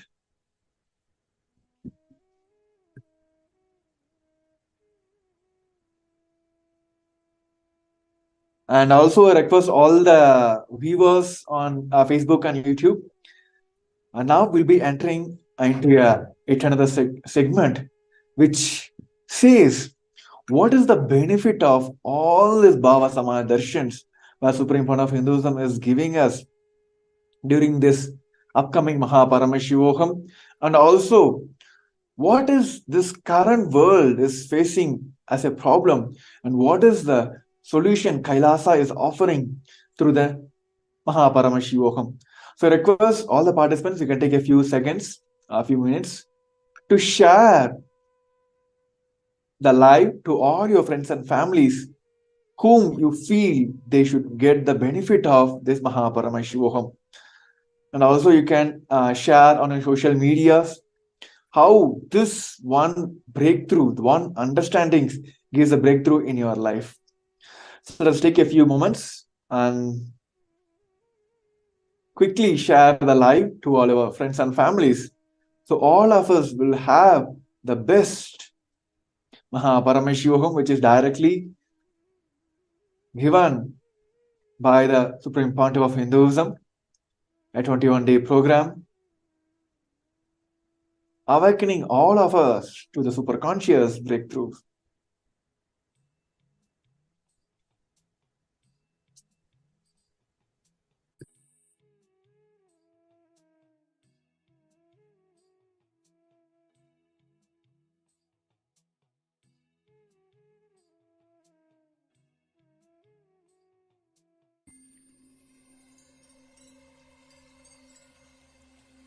I welcome you all with my love and respect.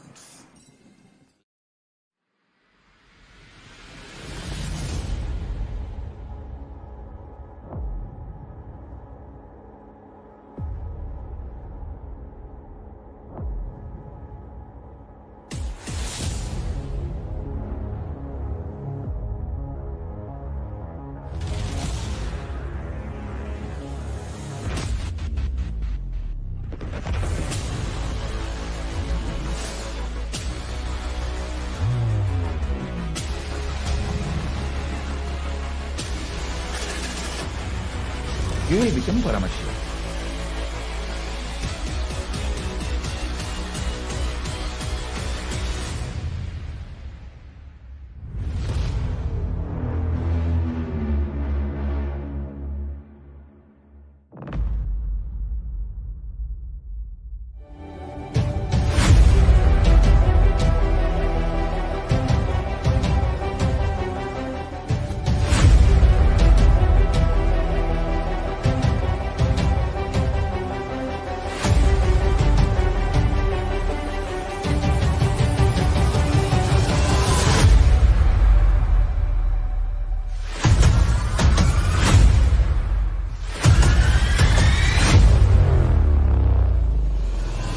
whatever I shared till now, condensing the whole thing and reviving it as experience, starting from completion, unclutching,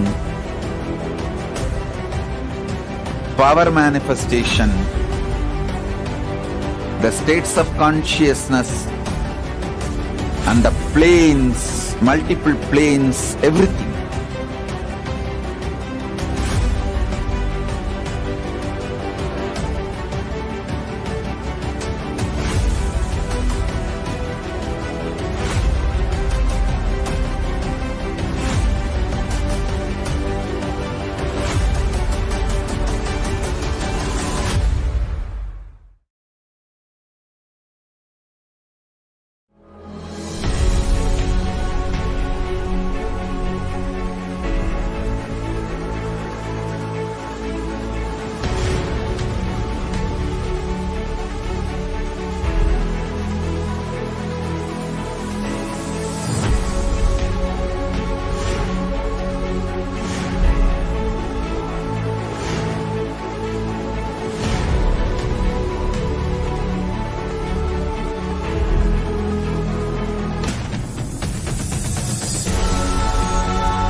Understand, literally last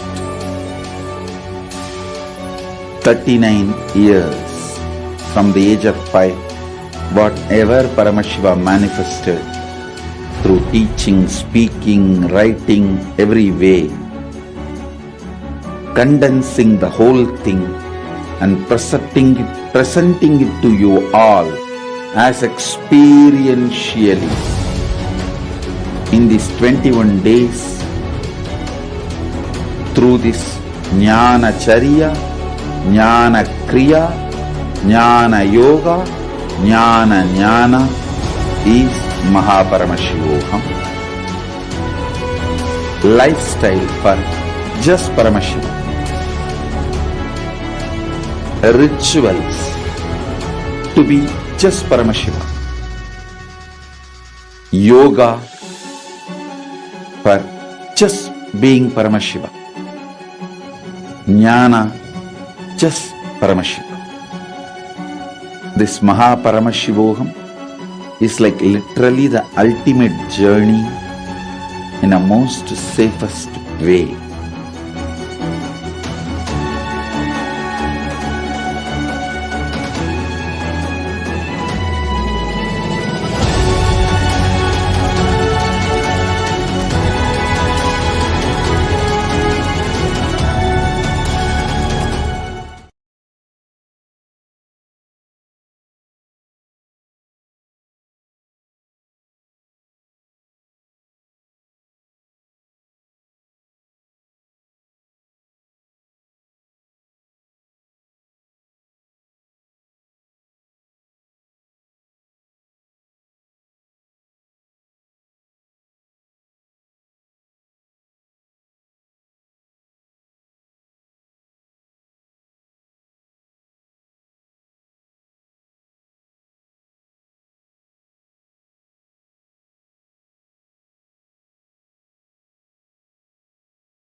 A more intelligently connected world leads to a brighter future. An enlightened humanity leads to a better world. During the Paramashivam program, we help people to discover their superhuman possibilities and help them to find and achieve the true purpose of their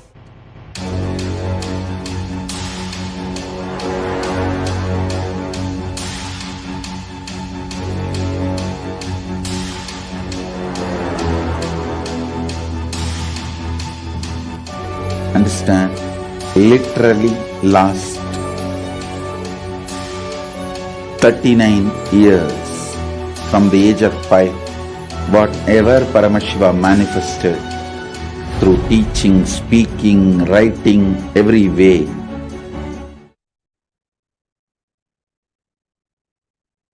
So in this today's segment, we have seen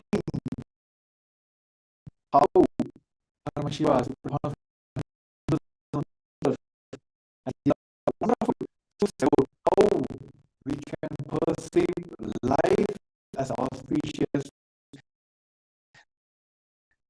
Just having this one powerful cognition, how we can get rid of all world leads to a bright future.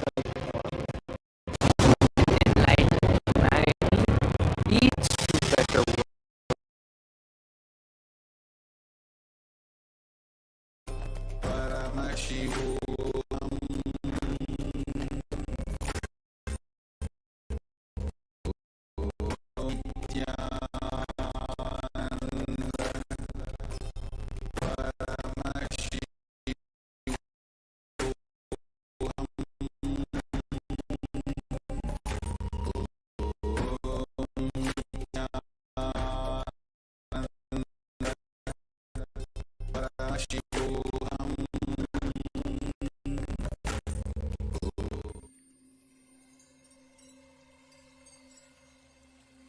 I welcome you all with my love and respect.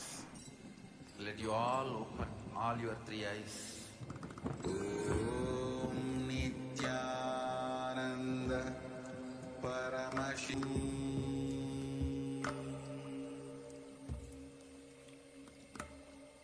Om Nithyananda Paramashivam.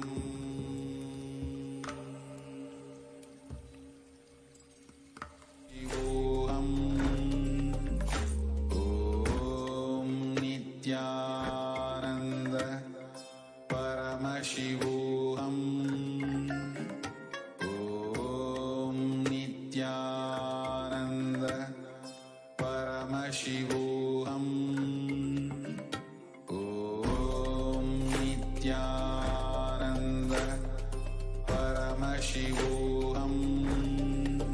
Om Nityananda Paramashivam. Om Nityananda Paramashivam. Om Nityananda.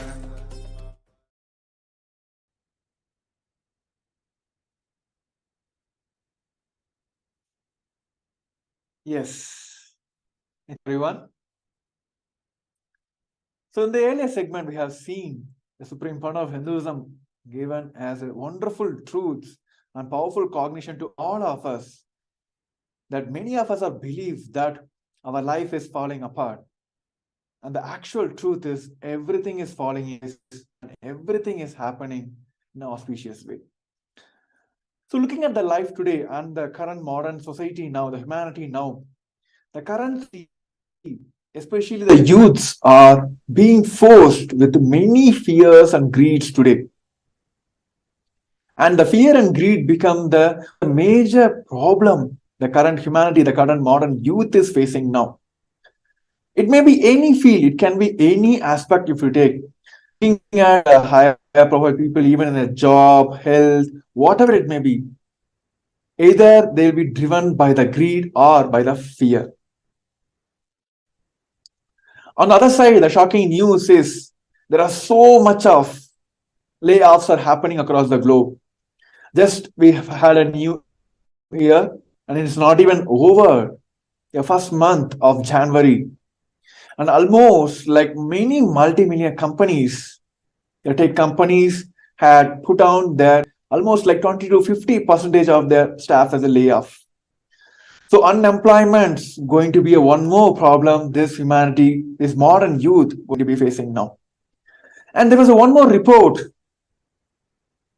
from the article which also says around 75, more than 75% of the people feels either they are too much qualified for their job, and all the people are, of course, they are not satisfied and they are not happy with the job they are doing now. One side they feel they are overqualified for this job, another side they also feel that they are paid less for the job what they are doing. So these layoffs is the one more problem. You can see the statistics. Here, the largest tech layoff recently happened, and you can see the January 2023. Alphabet, Meta, Business, Amazon, Microsoft, all the super national companies has put down multiple percentage of layoffs. This is one side. Another side, you have seen the countries are going to have multiple debts. Yes, today there are so much of climatic issues are happening. So much of poverty is being still untackling one across the globe. Many of them are facing multiple issues. But as a country, as a nation, many nations are facing these debts. So what is the solution now? What is Kailasa offering here through this Paramashivam as a solution? The Supreme Point of Hinduism has explored and given the multiple signs just by having these fundamental energies. If you go in much deeper into the physics, have multiple levels of energies. One is the electromagnetic energy, the gravitational energy, nuclear energy, all that. Just by having and exploring these fundamental energies like gravitational and electromagnetic energy and energy, we get off this fear. A common man today in this world is always been having this one thing, fear and greed, as their day-to-day problem in their life. So today we're going to see about how this Kailasa's Paramashivam, which is directly connected by the Supreme Point of Hinduism, going to be a solution for all of us. Here in this program, the 21-day programs, the Supreme Point of Hinduism is giving us the multiple breakthrough sessions where each one of us will be given the initiation and the powerful cognitions where we can just, by simple kriyas and yogas, we can just get rid of this fear and greed. Because the modern day youths are the hope for the entire humanity. Right? And also I have with me Sri Nithyananda Maharaj. Also will be joining with me today or sharing more about how this Kailasa's Paramashivam is a groundbreaking event which the Kailasa is offering to the humanity. So those who like know more about the Paramashivam while you're listening to this episode, you can just head over to paramashivam.org and you can explore more on the website as well.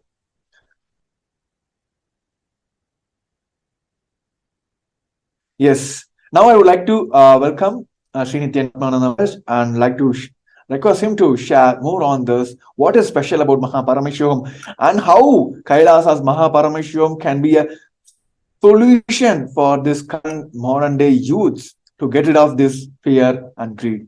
Nithyananda Maharaj. Yes, Nithyananda Maharaj, thank you so much. So this is the gift the Supreme Point of Hinduism is giving. So just by his very presence, just by his darshan, just by remembrance of him, just by giving a listening space, and just by being in that place. So in the Paramashivam series of processes, darshans, initiations, Swamiji gives and supports you with the accompanying knowledge of how to come out of whatever difficulties it is, or what it is you want to manifest in your life, the science of manifestation. So if we look simply at actually, how does the spiritual growth happen for any individual? Bhagavad Gita actually tells us in the second chapter, 61st verse, the Bhagavad Gita says, Tani sarvani samyamya yukta asita matparaha vashehiya sandriyani tasya prajna pratishtita. So the translation for this is, whether you believe it or not, whether you want to understand it or not, you are a person, you are an individual soul, reflecting pure consciousness. So if we look at actually just even how simply the spiritual growth happens. So you are an individual soul reflecting the pure consciousness. So this is our pure possibility to reflect that highest space, because we are a manifestation of an individual soul reflecting that pure consciousness. So we have the possibility, we just need to have the deeper layers, the higher levels unlocked, and strengthen our connection and the manifestation of that superconscious energy in our own individual life. So this is precisely what the Supreme Panava of Hinduism does. This is exactly what happens by spending time entangling, connecting with the master. So how does this spiritual growth happen? Swamiji reminds us, your conscious decision to empower the oneness experience is enough for the oneness to blossom in you, the oneness to take over you. It's just declaring your willingness, the conscious willingness. So just saying your yes is enough. And this again and again is what the participants in the Paramashivam are sharing, that just by having that innocent listening space, just by spending that time with the Supreme Panava of Hinduism, all the patterns are removed and all the possibilities manifest effortlessly. So moving on to actually just review something about the spiritual practice, your DNA. So this is a lot of the studies of epigenetics is showing how your spiritual practice actually can change your DNA. So for example, some of these studies are saying boosted genes had 3 main beneficial effects: improving the efficiency of mitochondria, our house of cells, boosting insulin production, which improves control of blood sugar, and preventing the depletion of telomeres, caps on chromosomes that help DNA stable, and so prevent cells wearing out and aging. So these are some of the benefits that have been shown through the spiritual practice, the impact on your DNA. This is called the study of epigenetics, that the cell energy is boosted and the blood sugar becomes stable, and your chromosomes engage in this process of anti-aging because they are more resilient.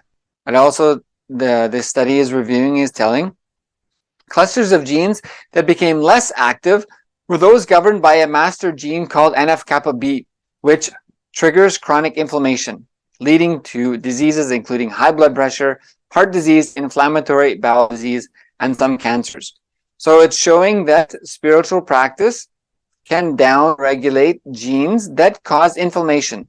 So by engaging in spiritual practice, we reduce the inflammation, which leads to these various kind of diseases like high blood pressure, heart disease, inflammatory bowel disease, and some cancers.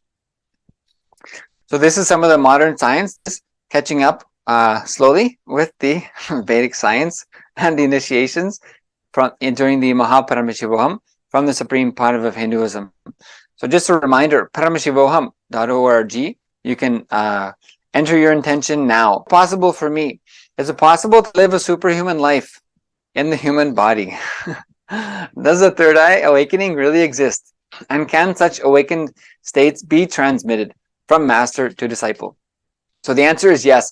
This is the very purpose of the happening of the Supreme Panava of Hinduism, the incarnation, the avatar of Paramashiva, to give this superconscious experience as our experience. So the avatar happens in human body to transmit the powerful cognitions, because when your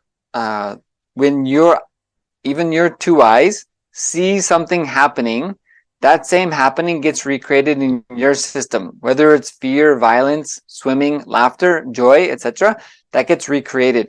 So your system automatically recognizes and connects with the space of the supreme point of Hinduism, and the neurons inside of you start mirroring the avatar's neurons. So literally, this is the superconscious mutation process and formation of your DNA, because the cells start functioning as the avatar's cells function. So it's effortless initiation from the avatar. So this is some of the scientific study done on previous programs, gifts from the Supreme Pontiff of Hinduism, that has seen this increase in cellular energy. So the quotation from the study says, 100% of participants of this particular study recorded a drastic increase in energy levels, average 1300%. Such an increase is clearly impossible through any other known means, such as exercise, yoga, or fitness training, which can affect a maximum of 40% increase in the muscles. To see this in the red or white cellular energy is very unusual. So this is something that modern science has never seen before. Modern science, meaning the last few hundred years, has never seen before. The scientists conducting this study in the 21-day program with the Supreme Pontiff of Hinduism measured this 1300% increase in mitochondrial cell energy, which you get a maximum if you get a 40% increase in the muscular mitochondrial energy. That is a good impact from doing, say, intense gym or yoga. 1300% for all is unheard of, and that in the red or white cellular energy is extremely unusual. So already the Kundalini awakening, initiations and darshans from the Supreme Pontiff of Hinduism during the Paramashivam, these experiences has already been shown to be literally off the charts of what modern science has ever seen. So this is why again and again we hear the participants saying, all these things are happening effortlessly. The transformation is happening without me doing anything. Patterns are simply falling away. And even I have to be careful what I think, because what I think starts happening. So this is the science of traveling to higher lokas. It means the higher conscious levels. So the lower moods of fear, greed, lust, as we've been speaking about today, is one space of living and empowering those lower cognitions of yourself. But the higher conscious zones and the vertical time zone is also one part of you, and which part of you decide to empower, that space gets empowered in your being and starts to radiate through the rest of your life. So this is the superconscious mutation process.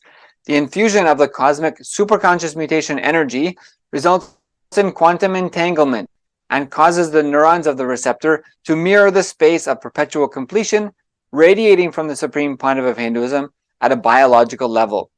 So this is the superconscious mutation process. By empowering our the aspects of us in the higher lokas, and by experiencing those higher states of consciousness, and by mirroring the neurons of the Supreme Pontiff of Hinduism during the processes, initiations, and darshans, it literally transforms the neurons and cells of our system. So the mutation happens through the superconscious grace and initiation. So let us hear more personalized experience of how this transformation process happens, and what is the experience of liberation of fear and greed, and various other aspects that happen during the Paramashivam. Just a reminder, paramashivam.org is the simple link to enter your intention. And you can go to actually ecitizen.kailasa.org, and you can register to be an e-citizen of Kailasa, Kailasa, the First Nation for all Hindus, reviving the Enlightenment science for the entire humanity. So paramashivam.org and ecitizen.kailasa.org. Register your intention, whatever it is. See, the whole science Swamiji is giving is your thought, and your intention becomes reality just by a decision. So Swamiji again and again is initiating and empowering us to simply take the actions necessary to manifest your reality. the lower moods, fear, greed, are not required. So let us hear some more first experience from participants from the Paramashivam and these beautiful giftings of Darshan initiations from the Supreme Pontiff of Hinduism, Jagat Guru Mahasanidanam, Bhagavan Sri Nithyananda Paramashivam.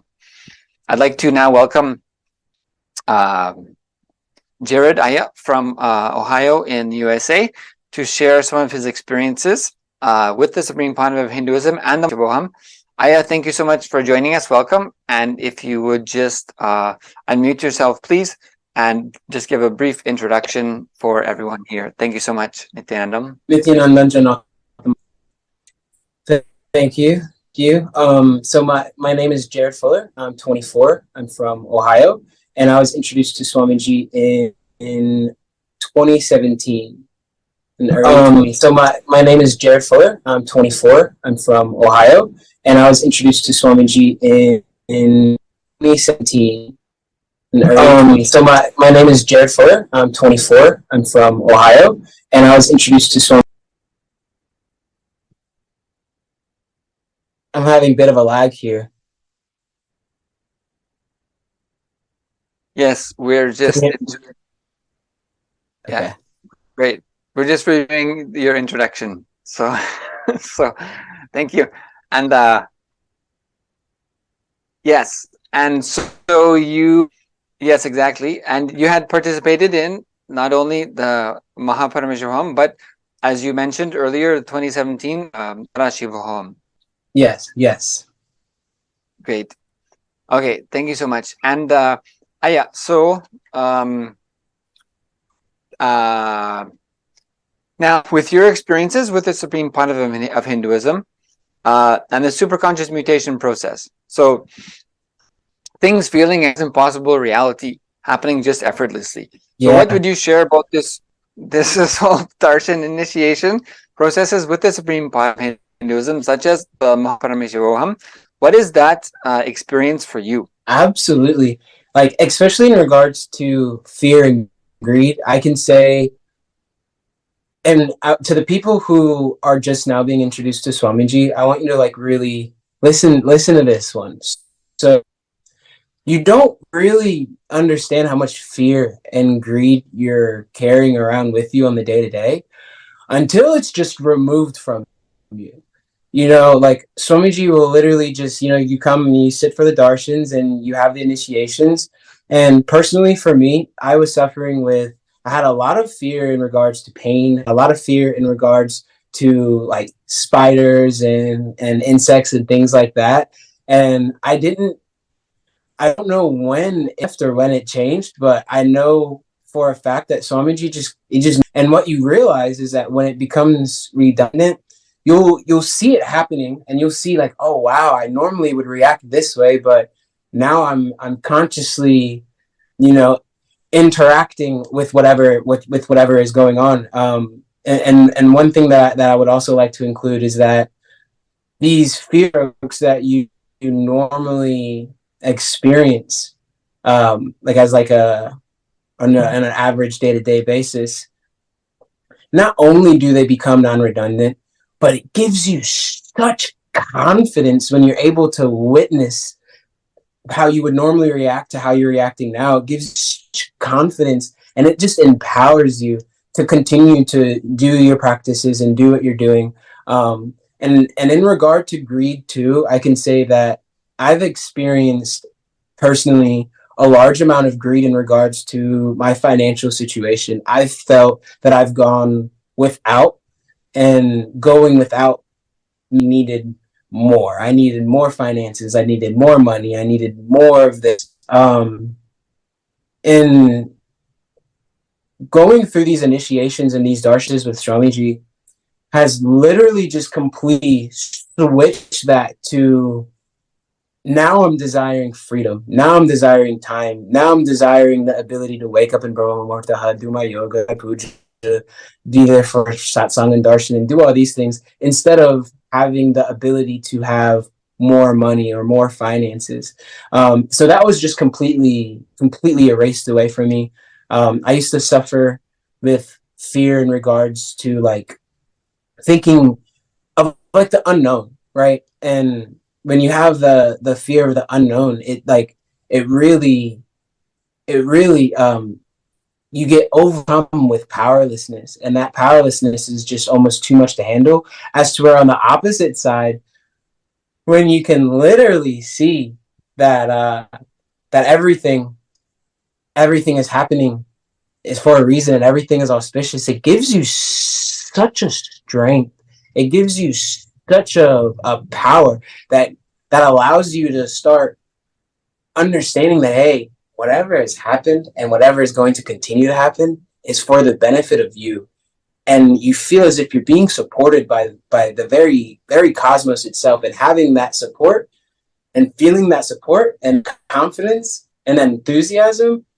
Not only does it melt away the fear, not only does it melt away the greed, but it brings a tremendous amount of, of just feeling of powerfulness. And that feeling of powerfulness is what increases the confidence, and then that's what increases the enthusiasm, and it just allows you to continue upon this path that you're taking. So yeah. Great. So these are some of the patterns that you've been liberated from, as you were mentioning endlessly through the initiation process. And it's like you don't even really notice, it's like and this is why earlier I said somebody who has just been introduced to Swamiji, you don't really notice the amount of fear and the greed that you're carrying. And the reason why I say that personally is because I had no idea. Like I don't have fear. I don't have greed. And you won't really understand it until Swamiji just makes it non-redundant for you, and then that's when you really realize the baggage that you were carrying, and it makes that gratitude and appreciation so much more. Right. And as you had mentioned, the confidence that the cosmos is supporting me, Swamiji is supporting me, I can move ahead with what I want to manifest, that I don't have to be spending so much time in my fear and greed. Absolutely. And you mentioned that your participation in the business world changed from having that fear that you don't have enough, that you haven't amassed enough, so that you have agreed to accumulate more and more and more and more, that this is actually a self-perpetuating pattern, so that when I have the cognition, the powerless cognition, that me accumulating more of external things is going to fulfill me. That cognition, that understanding, actually just saying that is my understanding, that something from outside is going to fulfill me, that is actually a very dangerous thought to have. Yes, that many people are carrying, especially, I was absolutely one of them, and I mean full-fledged going towards that goal, like full-fledged going towards it. And I would say that another thing is like Swamiji, not only business to begin with, but feeling as if I've gone without so much. Really what I was feeling was, hey, what these other beings are experiencing is more valuable than I'm experiencing. Let me experience that. Right? So that's what it really came down to. But then it has, it just transformed into this, let me align myself to the lifestyle in which suits me. And that lifestyle is, obviously the lifestyle of Kailasa, waking up in Brahma Muhurta, being able to do the yoga, puja, kriyas, all of these things. And so that's been my driving factor ever since the beginning of the Paramashivam program. It has I haven't faulted on it. It's like the Paramashivam program has allowed these darshans, has allowed just this simple integrity to grow, and it's just continued to empower me again and again. It's just continued to empower me. So I can't thank Swamiji enough. I can't. There's no way to. But not only do I feel as a very blessed being to be able to have see and witness the transformation, but also to be able to come to others and, hey, look, listen, like I've been there, and where I am now, I wouldn't have expected in a million years. And I didn't do anything other than show up and have simple integrity. That's all we really did, you know. And Swamiji just does the rest, and it increases that confidence in Swamiji, in yourself. And let me tell you something. For me personally, understanding that I'm Paramashiva was very difficult. When you feel as if the very fabric of existence itself is your guru, and it's supporting you, and it's helping you, and it's grooming you to essentially be exactly what you want to become, it gives you the strength that, hey, even if I've yet to manifest it, I am Paramashiva.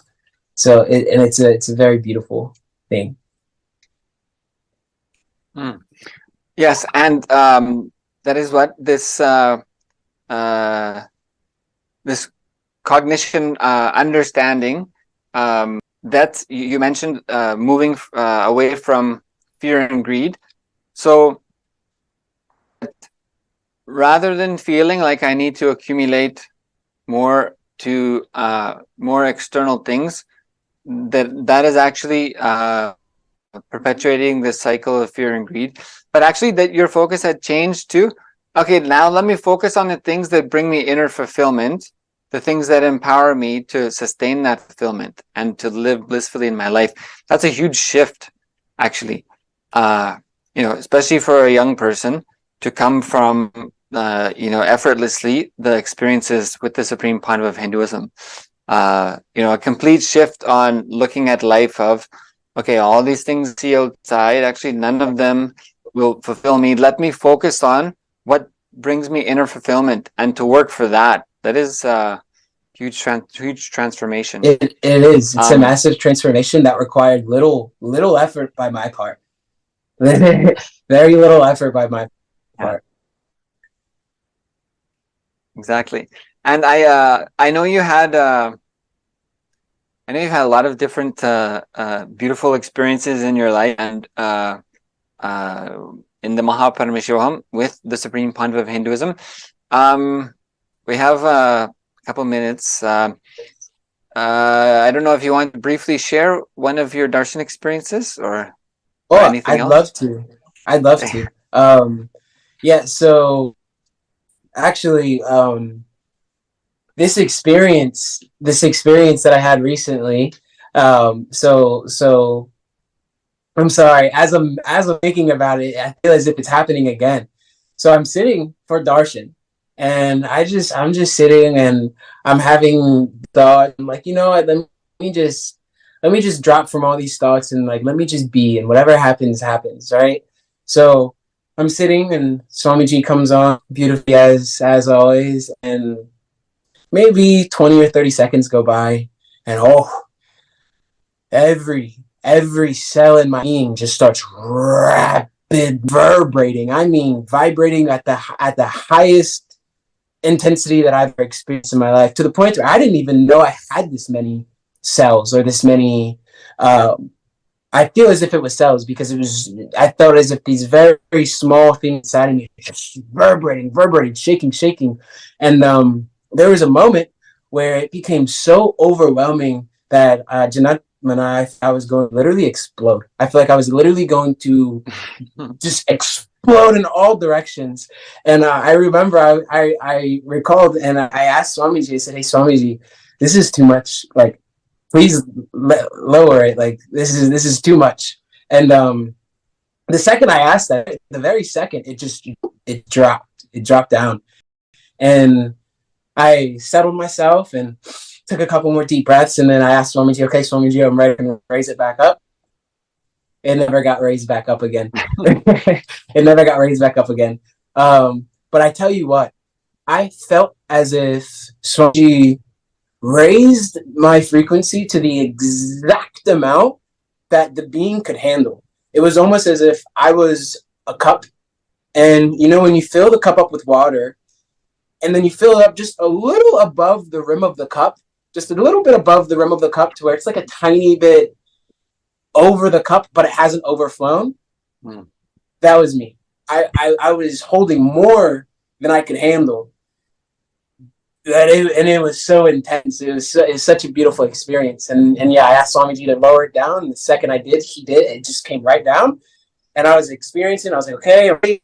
And then asked for it to be raised back up, and it just stayed. And what that showed me was, hey, you know, Swamiji knows much better than me. I could have maintained it, but it was such a powerful experience that even after the experience, I feel as if anytime that I go back to recall on that experience, I feel that overwhelming sensation, and it was so much to hold.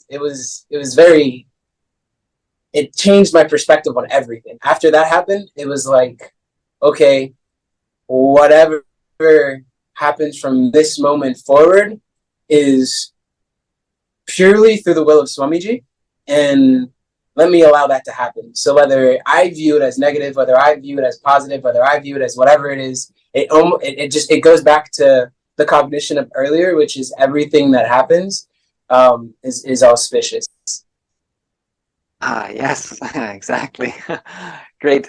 Thank you so much, Aya, for joining us today and for sharing experience. Thank you, Nithyananda. Thank you.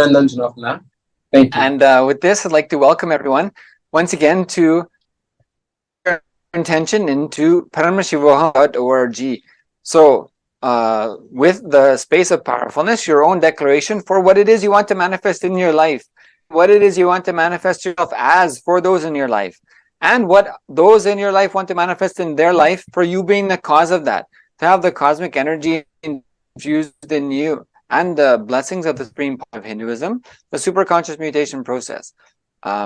The possibility, as Jared is sharing about the disillusion, the redundancy of fear and greed, and understanding, having the experience that everything that happens is auspicious, and just deciding to hold on to that and take the next step. So first step is entering your intention into Paramashivam.org. Click the register link. You can also go to the events.kailasa.org/Mahaparamashivaham/registration. So that takes you directly to the registration page. Or you can go to the short link of Paramashivam.org and click register. So take that first step. First step is typing in the keyboard and clicking the link and enter your details into the registration form. If you need help entering into the registration, just type in the chat on the social media platform where you are that you need some assistance to register, and you'll be contacted. So first step to manifesting your reality is simple effortlessness.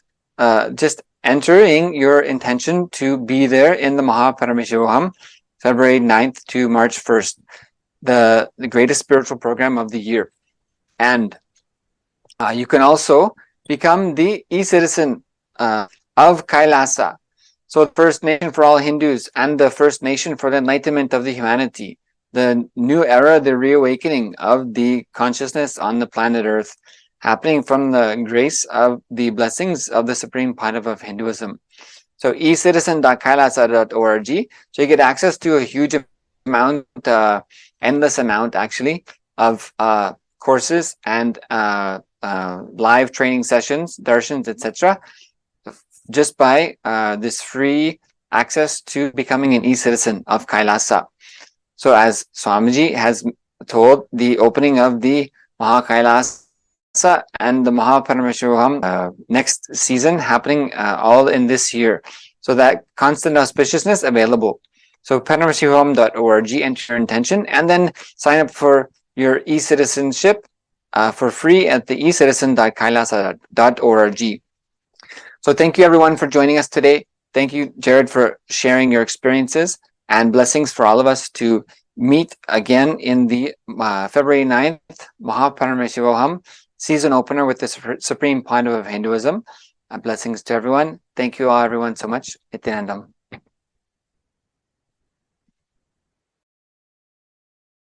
A more intelligently connected world leads to a brighter future. An enlightened humanity leads to a better world. During the Paramashivam program, we help people to discover their superhuman possibilities and help them to find and achieve the true purpose of their birth by giving them the techniques, practices, and methodologies from the Vedagamas, the original source scriptures of Hinduism. The Supreme Pontiff of Hinduism is reviving the ancient original Vedas and Agamas in all its glory, in a user-friendly way for the modern mind. The Supreme Pontiff of Hinduism is transforming human beings into divine beings, reviving, initiating, and replicating the 463 powers from the Agamas revealed by Paramashivam. The Supreme Pontiff of Hinduism is not just giving solutions for every problem man faces, but is making them irrelevant to their lives by transforming human beings into divine beings. Listen. Any argument presented by your mind, body, your present reality to establish you are not Paramashiva. You are not omniscient, omnipotent, omnipresent. Anything presented to prove you are not Paramashiva is illegitimate.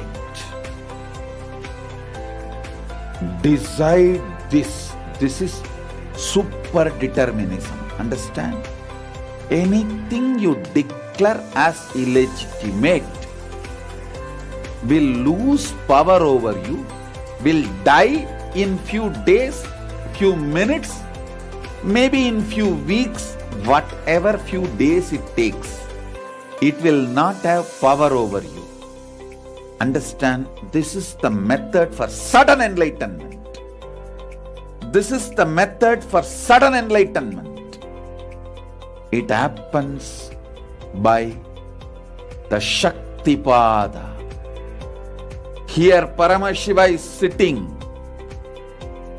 to tell you all, you are Paramashiva, you are me, with Shaktipada and Shaktinipada.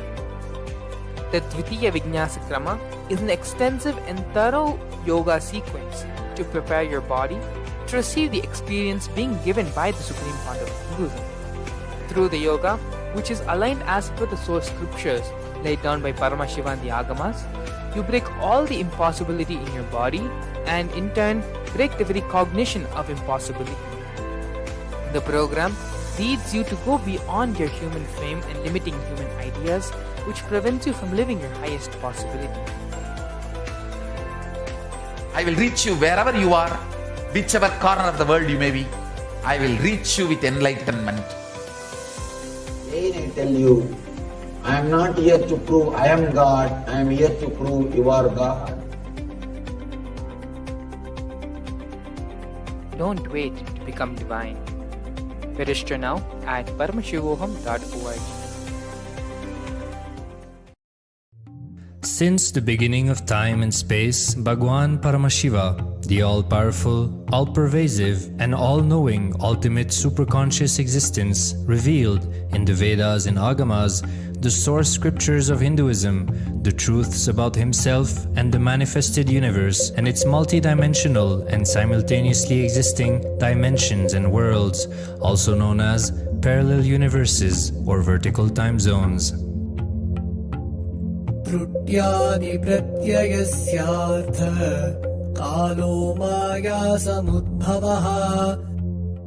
The Kala Tattva, which gives rise to the knowledge of various time zones and parallel universes such as Shruti and others, is originated by Ananteshwara from the impure Maya. Bhagwan Paramashiva mentions that as we experience the various higher states of consciousness, we simultaneously experience the various time zones. We get transported to the parallel universes and experience the other dimensions of our own existence, of our own personality. Listen, Subarloka is all about stable bliss, absolute health and stable bliss. Maharloka is all about the highest peak possibilities. Jana Loka is the place where you can exist in multiple bodies at a time. You experience oneness as the super reality. Tapaloka is that last struggle you go through. Sometimes you know you are Paramashiva, sometimes you just slip off, but again you say, I am Paramashiva. That space is the Tapoloka, an absolute surrender. Whether I am remembering, I am manifesting Paramashivatva, or I am deluded, I surrender both to Paramashiva. When you take that decision, you are lifted to Brahmaloka. You move to the Brahmaloka. The deep surrender lifts you to Brahmaloka. Then from there, you move to Parandama, Vaikunta, and Kailasa, then Mahakailasa itself. The key to unlock these parallel universes is hidden in the spine of the human body. Human beings, only human beings on this planet Earth are empowered, hardwired, capable of migrating to parallel universe. Understand? Your spine is not only hardwired, capable of fueled, charged to lift you off to different parallel universes. Sukritan manavo bhutva jnani chen mokshamapnuyat chaturashita-laksheshu sharireshu sharirinam namanusyam vina yatra tattvahanantu labhyate. Of the 8.4 million body forms, the human body is the most important, for it is the form in which one gets knowledge of the essence. This knowledge of essence cannot be attained in any other form other than human. The possibility you have need to be told to you.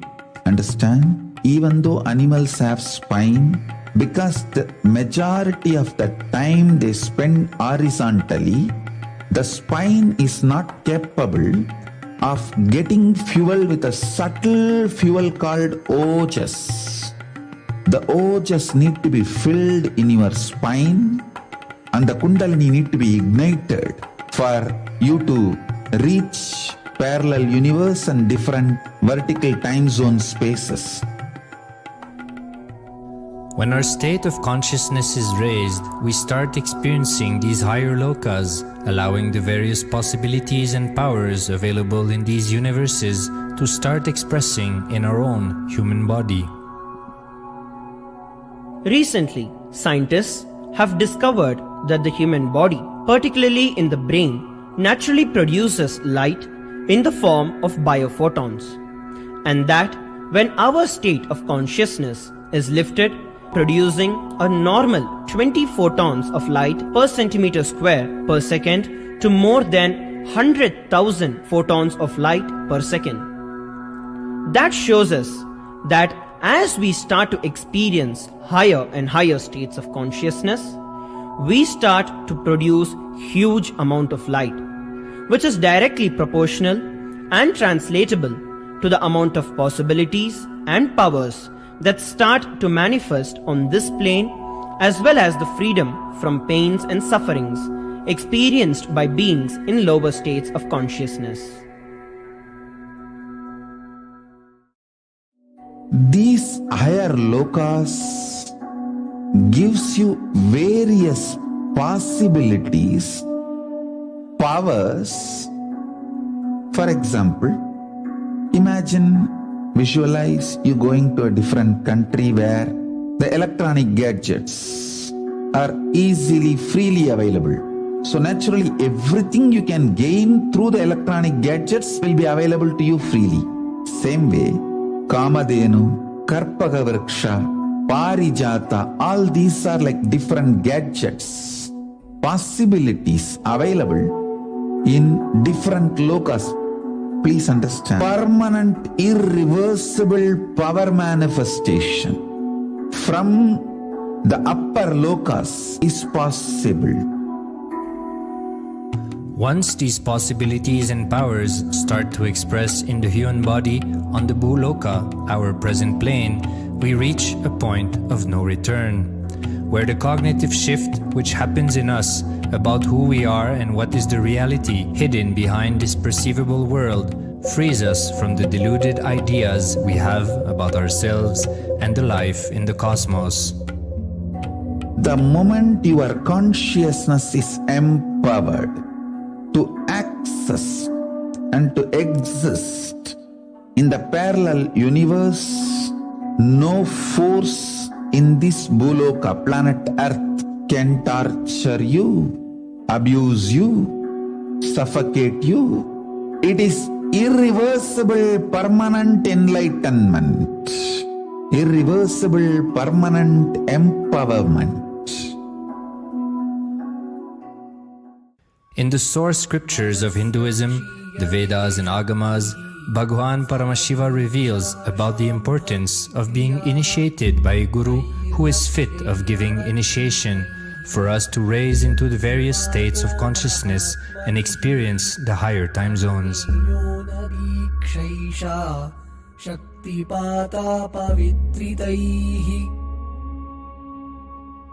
The potency of Anavamala, which veils the innate and essential nature of the soul, is set into the decaying phase by this specific activity. Such specific activity is characteristically called Diksha. The intimate communion between the blessed one and the blessing one is very rare and difficult to occur. The Supreme Pontiff of Hinduism, Jagat Guru Mahasannidhanam, His Divine Holiness Bhagwan Nithyananda Paramashivam, is the 1008th incarnation of Paramashiva as per Hinduism, living amidst us today. Starting out at a young age and enduring years of intense penance, he persevered with the single-pointed vision of experiencing the ultimate oneness with Paramashiva, known as Paramadvaita. He traversed the length and breadth of India, initiated by his gurus into yoga, tantra, and other Eastern metaphysical sciences. After having many profound spiritual experiences, he finally received the ultimate experience of Paramashivoham, I am Paramashiva, from his guru Arunagiri Yogeshwara, an incarnation of Paramashiva himself in the holy town of Tiruvannamalai in South India.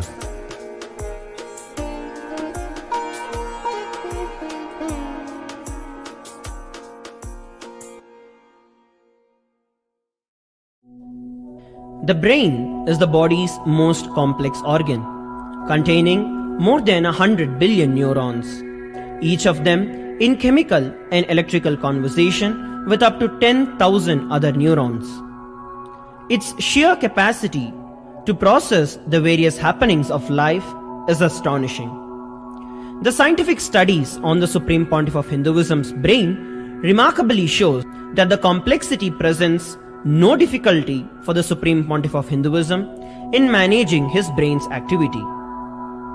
The Supreme Pontiff of Hinduism's capacity to control his brain is very fluid. He can easily shift his brain function and alter his brain waves, allowing the travel into various time zones possible and effortless.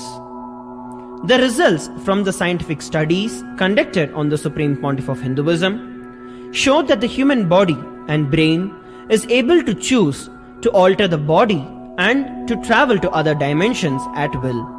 The possibility for people to experience the healing capabilities as well as the higher states of consciousness is an event of immense benefit for humankind. The science of altering the rates and progression of many physical diseases, mental instabilities, and ultimately the superconscious breakthrough has now been made available and achievable for today's humanity. The Supreme Pontiff of Hinduism is a bridge between the visible and the invisible. He is also a bridge between the age-old world of mysticism and the modern world of discovery.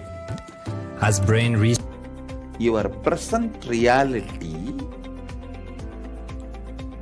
to establish you are not Paramashivam. You are not omniscient, omnipresent. Anything presented to prove you are not Paramashivam.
It is all the most awaited part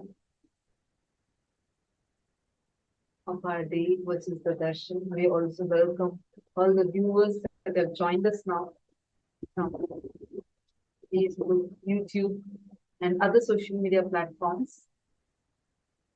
and all the program participants for participating in this preparatory program for Paramashivam. Now all of you are intensely doing the visualization process in the program. Just hold on to that. Now in a few minutes we are going to be entering into the Samadhi Darshan of the Saptatandava Murthis of Paramashivam. We are going to be having the Sandhya and Nritta Murthy Darshan. Now we are going to be chanting the Dhyana Shloka of Bhagavan Sandhya and Nritta Murthy during the Darshan. Please sit with your head, neck and spine straight line as much as possible and just be there. Enjoy the darshan and do not get distracted with anything else. Darshan is the most powerful and intense happening. Just be there. Now let's start. Let's enter into the darshan preparation, the chanting of Dhyana Shloka. Chaturbhujam Trinetram cha Jatamakutbhushanam Abhayam Damaru Savye Vame Pincha Savismayam Apasmaram Vina Pithe Vamangraya Kunchitam Stitham Udvetu Dakshinam Padam Asavyamgam Tada Tatpadam Kunchitam Vata Sarpakam Kanabhushitam Sandhya Tandavam Syat Varnadi Purvavam Bhave.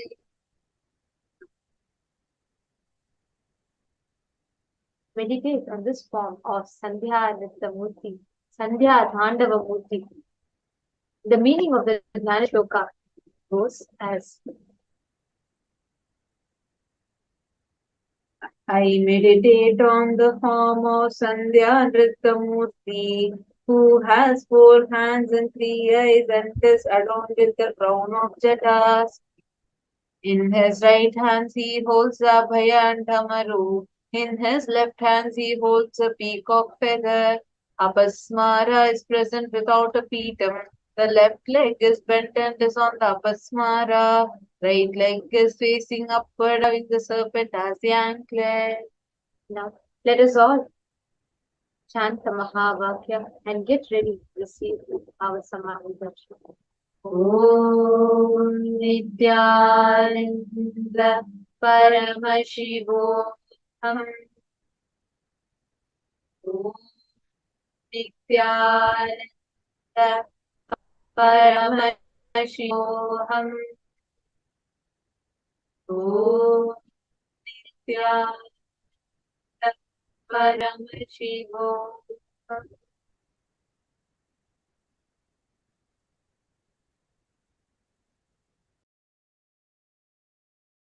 Connecting with the divine with your eyes closed is meditation. Connecting with the divine with your eyes open is darshan.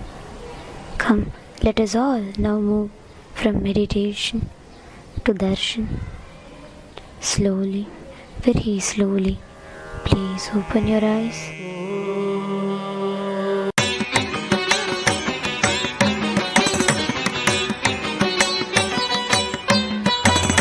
மன்னாதி பூதமோடு விண்ணாதி அண்டம் நீ மறை 4 அடிமுடியும் நீ மரியும் நீ ரவியும் நீ புனலும் நீ அனலும் நீ மண்டலம் 2 நீ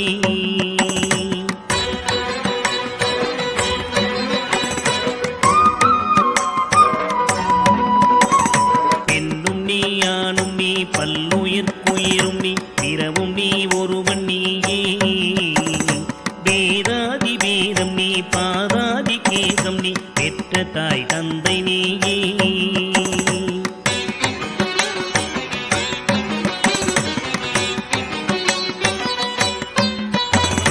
பொன்னும் நீ பொருளும் நீ இருளும் நீ ஒளியும் நீ போதிக்க வந்த குரு நீ புகழோடாக்கிற வேதங்கள் 9 நீ, இந்த புவனங்கள் பெற்றவனும் நீ.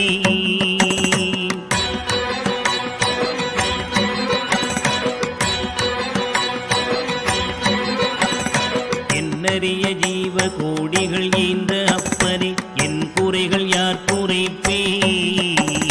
குறை தீர்க்கும் தூயவா, குன்றம் போல் நின்றவா, நித்யானந்த தேவா. குறை தீர்க்கும் தூயவா, குன்றம் போல் நின்றவா, நித்யானந்த தேவா.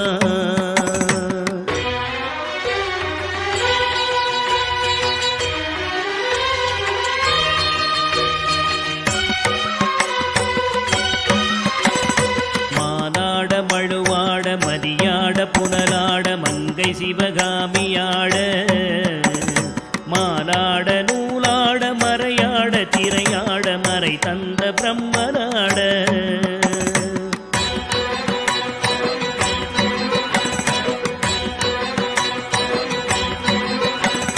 கோனாட வானுலகு கூட்டமெல்லாம் ஆட, குஞ்சர முகத்தராட குண்டலமிரண்டாட, தண்டை புலி உடையாட குழந்தை முருகேசனாட.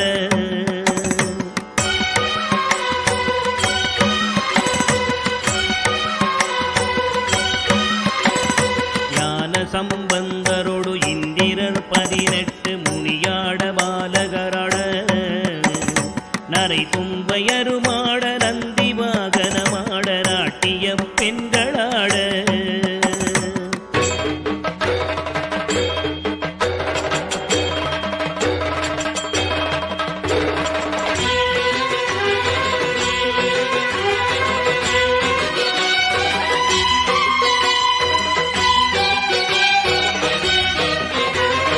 வினையோடு உனை பாட எனை நாடி இது வேளை விருதோடி ஆடி வருவாய்.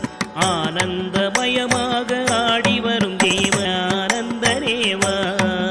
மயமாக ஆடி வரும் தேவனே நித்யானந்த தேவா.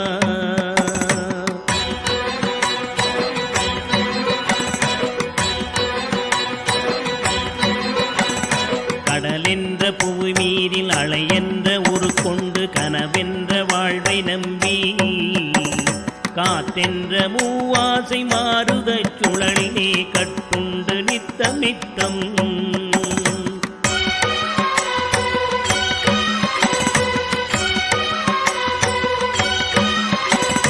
உடலென்ற கும்பிக்கு உணவென்ற இறை தேடி ஓயாமல் இரவு பகலும் உண்டுறங்குவதை கண்டதே அல்லாமல் ஒரு பயன் அடைந்திலேனே.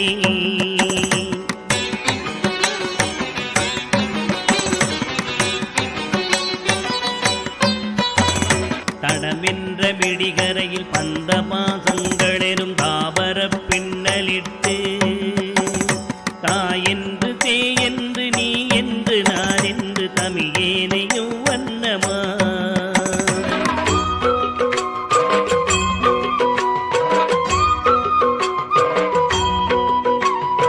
இடையென்று கடை நின்று ஏனென்று கேளாதிருப்பதும் அழகாகுமோ? இன்னனை தீர்க்கவே இன்முகம் காட்டிவா, இனியனே நித்யனேவா. இன்னலை தீர்க்கவே இன்முகம் காட்டிவா, இனியனே நித்யனேவா.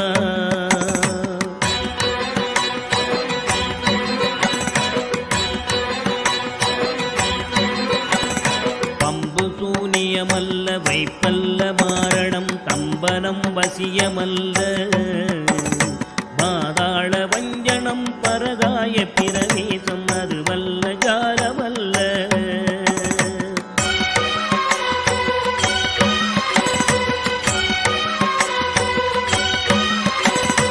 அம்பு குண்டுகள் விலகும் ஒளியும் மந்திரமல்ல, ஆகாய குளிகை அல்ல. அன்போடு செய்கின்ற வாதமோடிகள் அல்ல, அரிய மோகனம் அல்ல.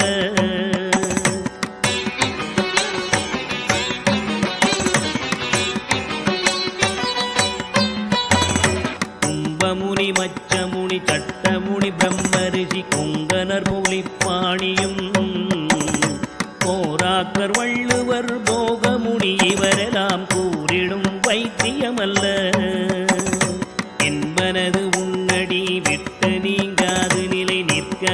புகழ வருவாய். என் மனதில் நீங்காதி நின்றிடும் நேசனே நித்யானந்தரேவா. என் மனதில் நீங்காதி நின்றிடும் நேசனே நித்யானந்தரேவா.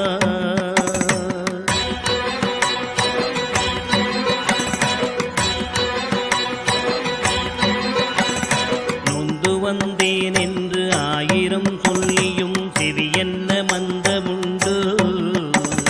நுட்பநெறி அறியாத பிள்ளையை பெற்ற பின்னோக்காத தந்தையுண்டோ.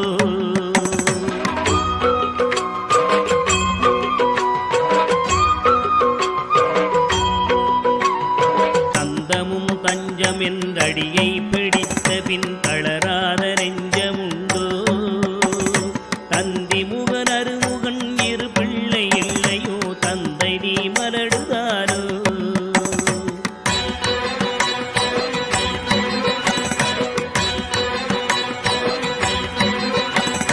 விந்தையும் ஜாலமும் உன்னிடம் இருக்குதே வினையொன்றும் அறிகினேனே. வேதமும் சாஸ்திரமும் உன்னையே புகழுதே வேடிக்கை இது வல்லவோ.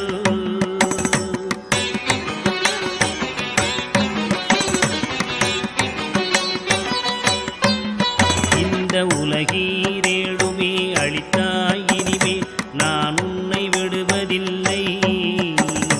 எப்பிறவி எடுத்தாலும் உன் பதம் வேண்டுமே நித்யானந்த குருவே.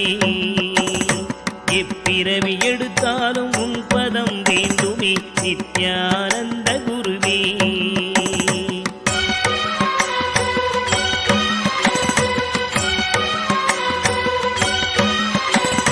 வழிகண்டு உன்னடியை துதியாத போதிலும் வாஞ்சையில்லாத போதும் வாலாயமாய் கோயில் சுற்றாத போதிலும் பஞ்சமே செய்த போதும்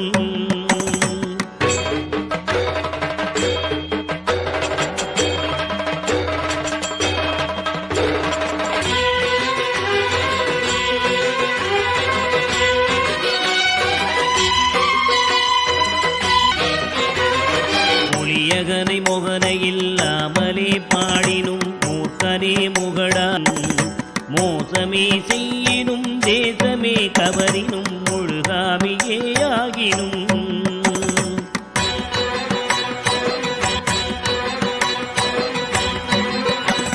பழியன கல்லவே தாய் தந்தை கல்லவோ பார்த்தவர்கள் சொல்லார்களோ.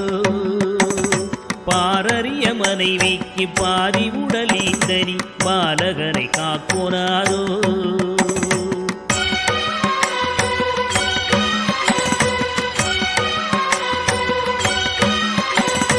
எழில் பெரிய அண்டங்கள் அடுக்காய் அமைத்தனி என் குறைகள் தீர்த்தல் பெரிதோ.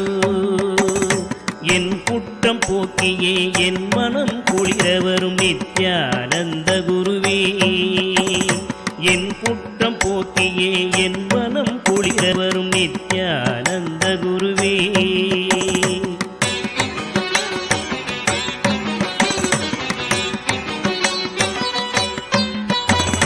அன்னை தந்த கைகள் என்னை ஈன்றதற்கழுவேனோ அறிவிலாதற்கழுவேனோ. அல்லாமல் நான் முகன் தன்னையே நோவேனோ ஆசை மூன்று கழுவேனோ.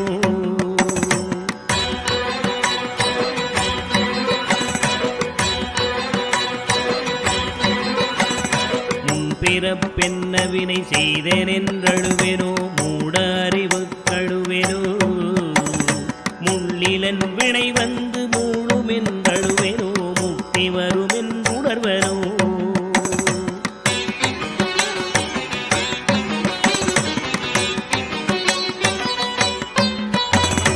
தன்னை நுந்தழுவேனோ உன்னை நுந்தழுவேனோ தவமென்ன என்றழுவேனோ. தையலார் கழுவேனோ மெய் வளர்க்க அழுவேனோ தரித்திர திசை கழுவேனோ.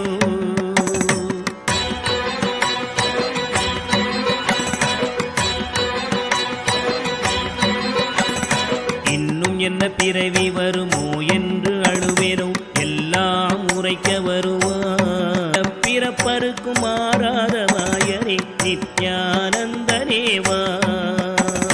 மானிட பிறப்பருக்கும் மாறாத மாயனே நித்யானந்தனேவா.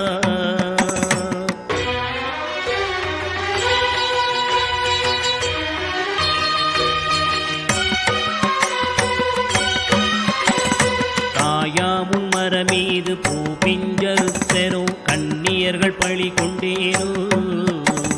கடனென்று பொருள் பறித்தே வயிறு எரித்தேனோ கிளை வழியில் முள்ளிட்டேனோ.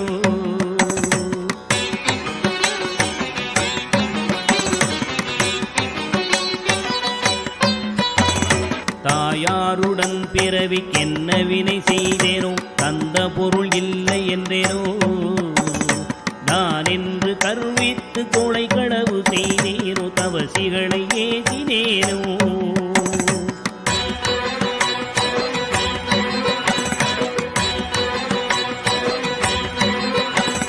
வாயாரப்பை சொல்லி வீண் பொருள் பறித்தேனோ வானவரை பழித்திட்டேனோ.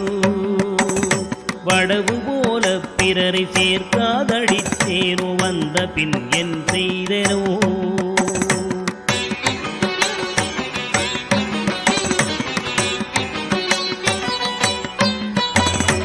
ஈயாதலோவி என்றே பெயர் எடுத்தேனோ எல்லாம் பொறுத்தருள்வாய்.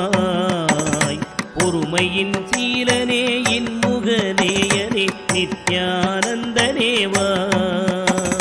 பொறுமையின் சீலனே இன்முகநேயனே நித்யானந்தனேவா.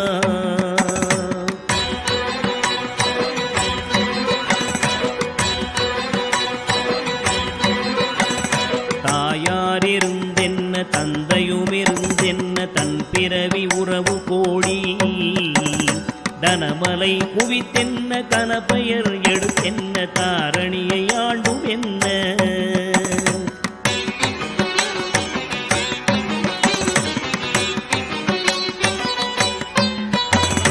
சேயர்கள் இருந்தென்ன குருவாயிருந்தென்ன சீடர்கள் இருந்தும் என்ன. சித்துகள் பலவும் கத்தென்ன நித்தமும் விரதங்கள் செய்ததென்ன.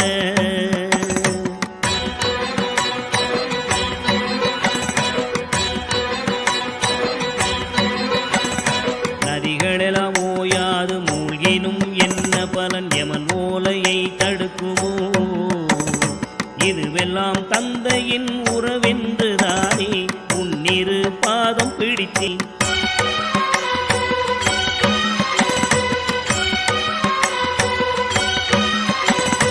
யார் மீது உன் மனம் இருந்தாலும் உன் கடை கண் பார்வை அது போதுமே. உன் கடை கண் பார்வை என் மீது நின்றிட அருள்கின்ற நித்யனேவா. உன் கடை கண் பார்வை என் மீது நின்றிட அருள்கின்ற நித்யனேவா.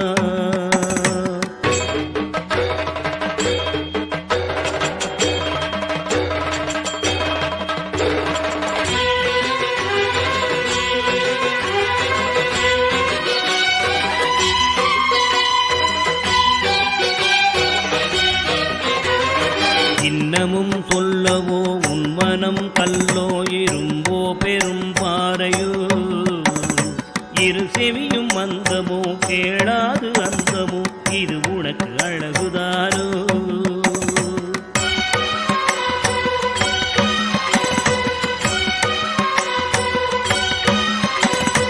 என்னென்ன மோகமோ இது என்ன சாபமோ இதுவே உன் செய்கைதானோ. இரு பிள்ளை தாபமோ யார் மீது கோபமோ ஆனாலும் நான் விடுவேனோ.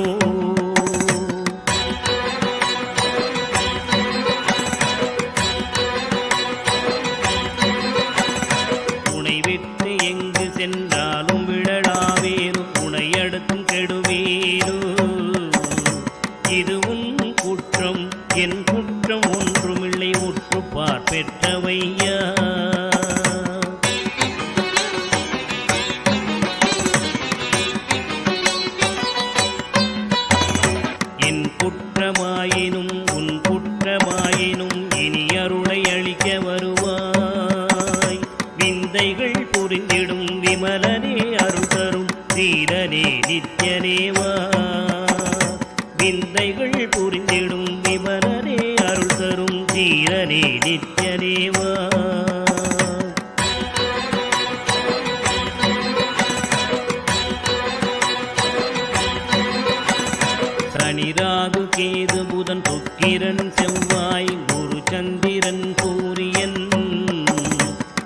தனக்குள்ளாக்கி ராசி 12 சமமாய் நிறுத்தியுடனே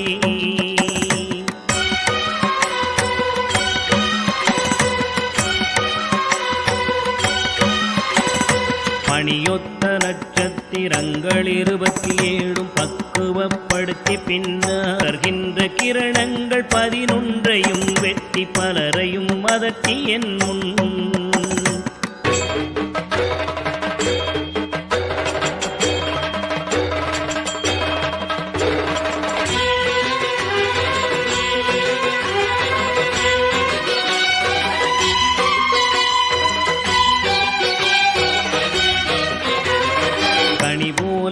பேசி கெடு நினைவு நினைக்கின்ற கசடர்களையும் கசக்கி கர்த்தனின் தொண்டராம் தொண்டர்க்கு தொண்டரின் தொண்டர்கள் கொழும்பராக்கி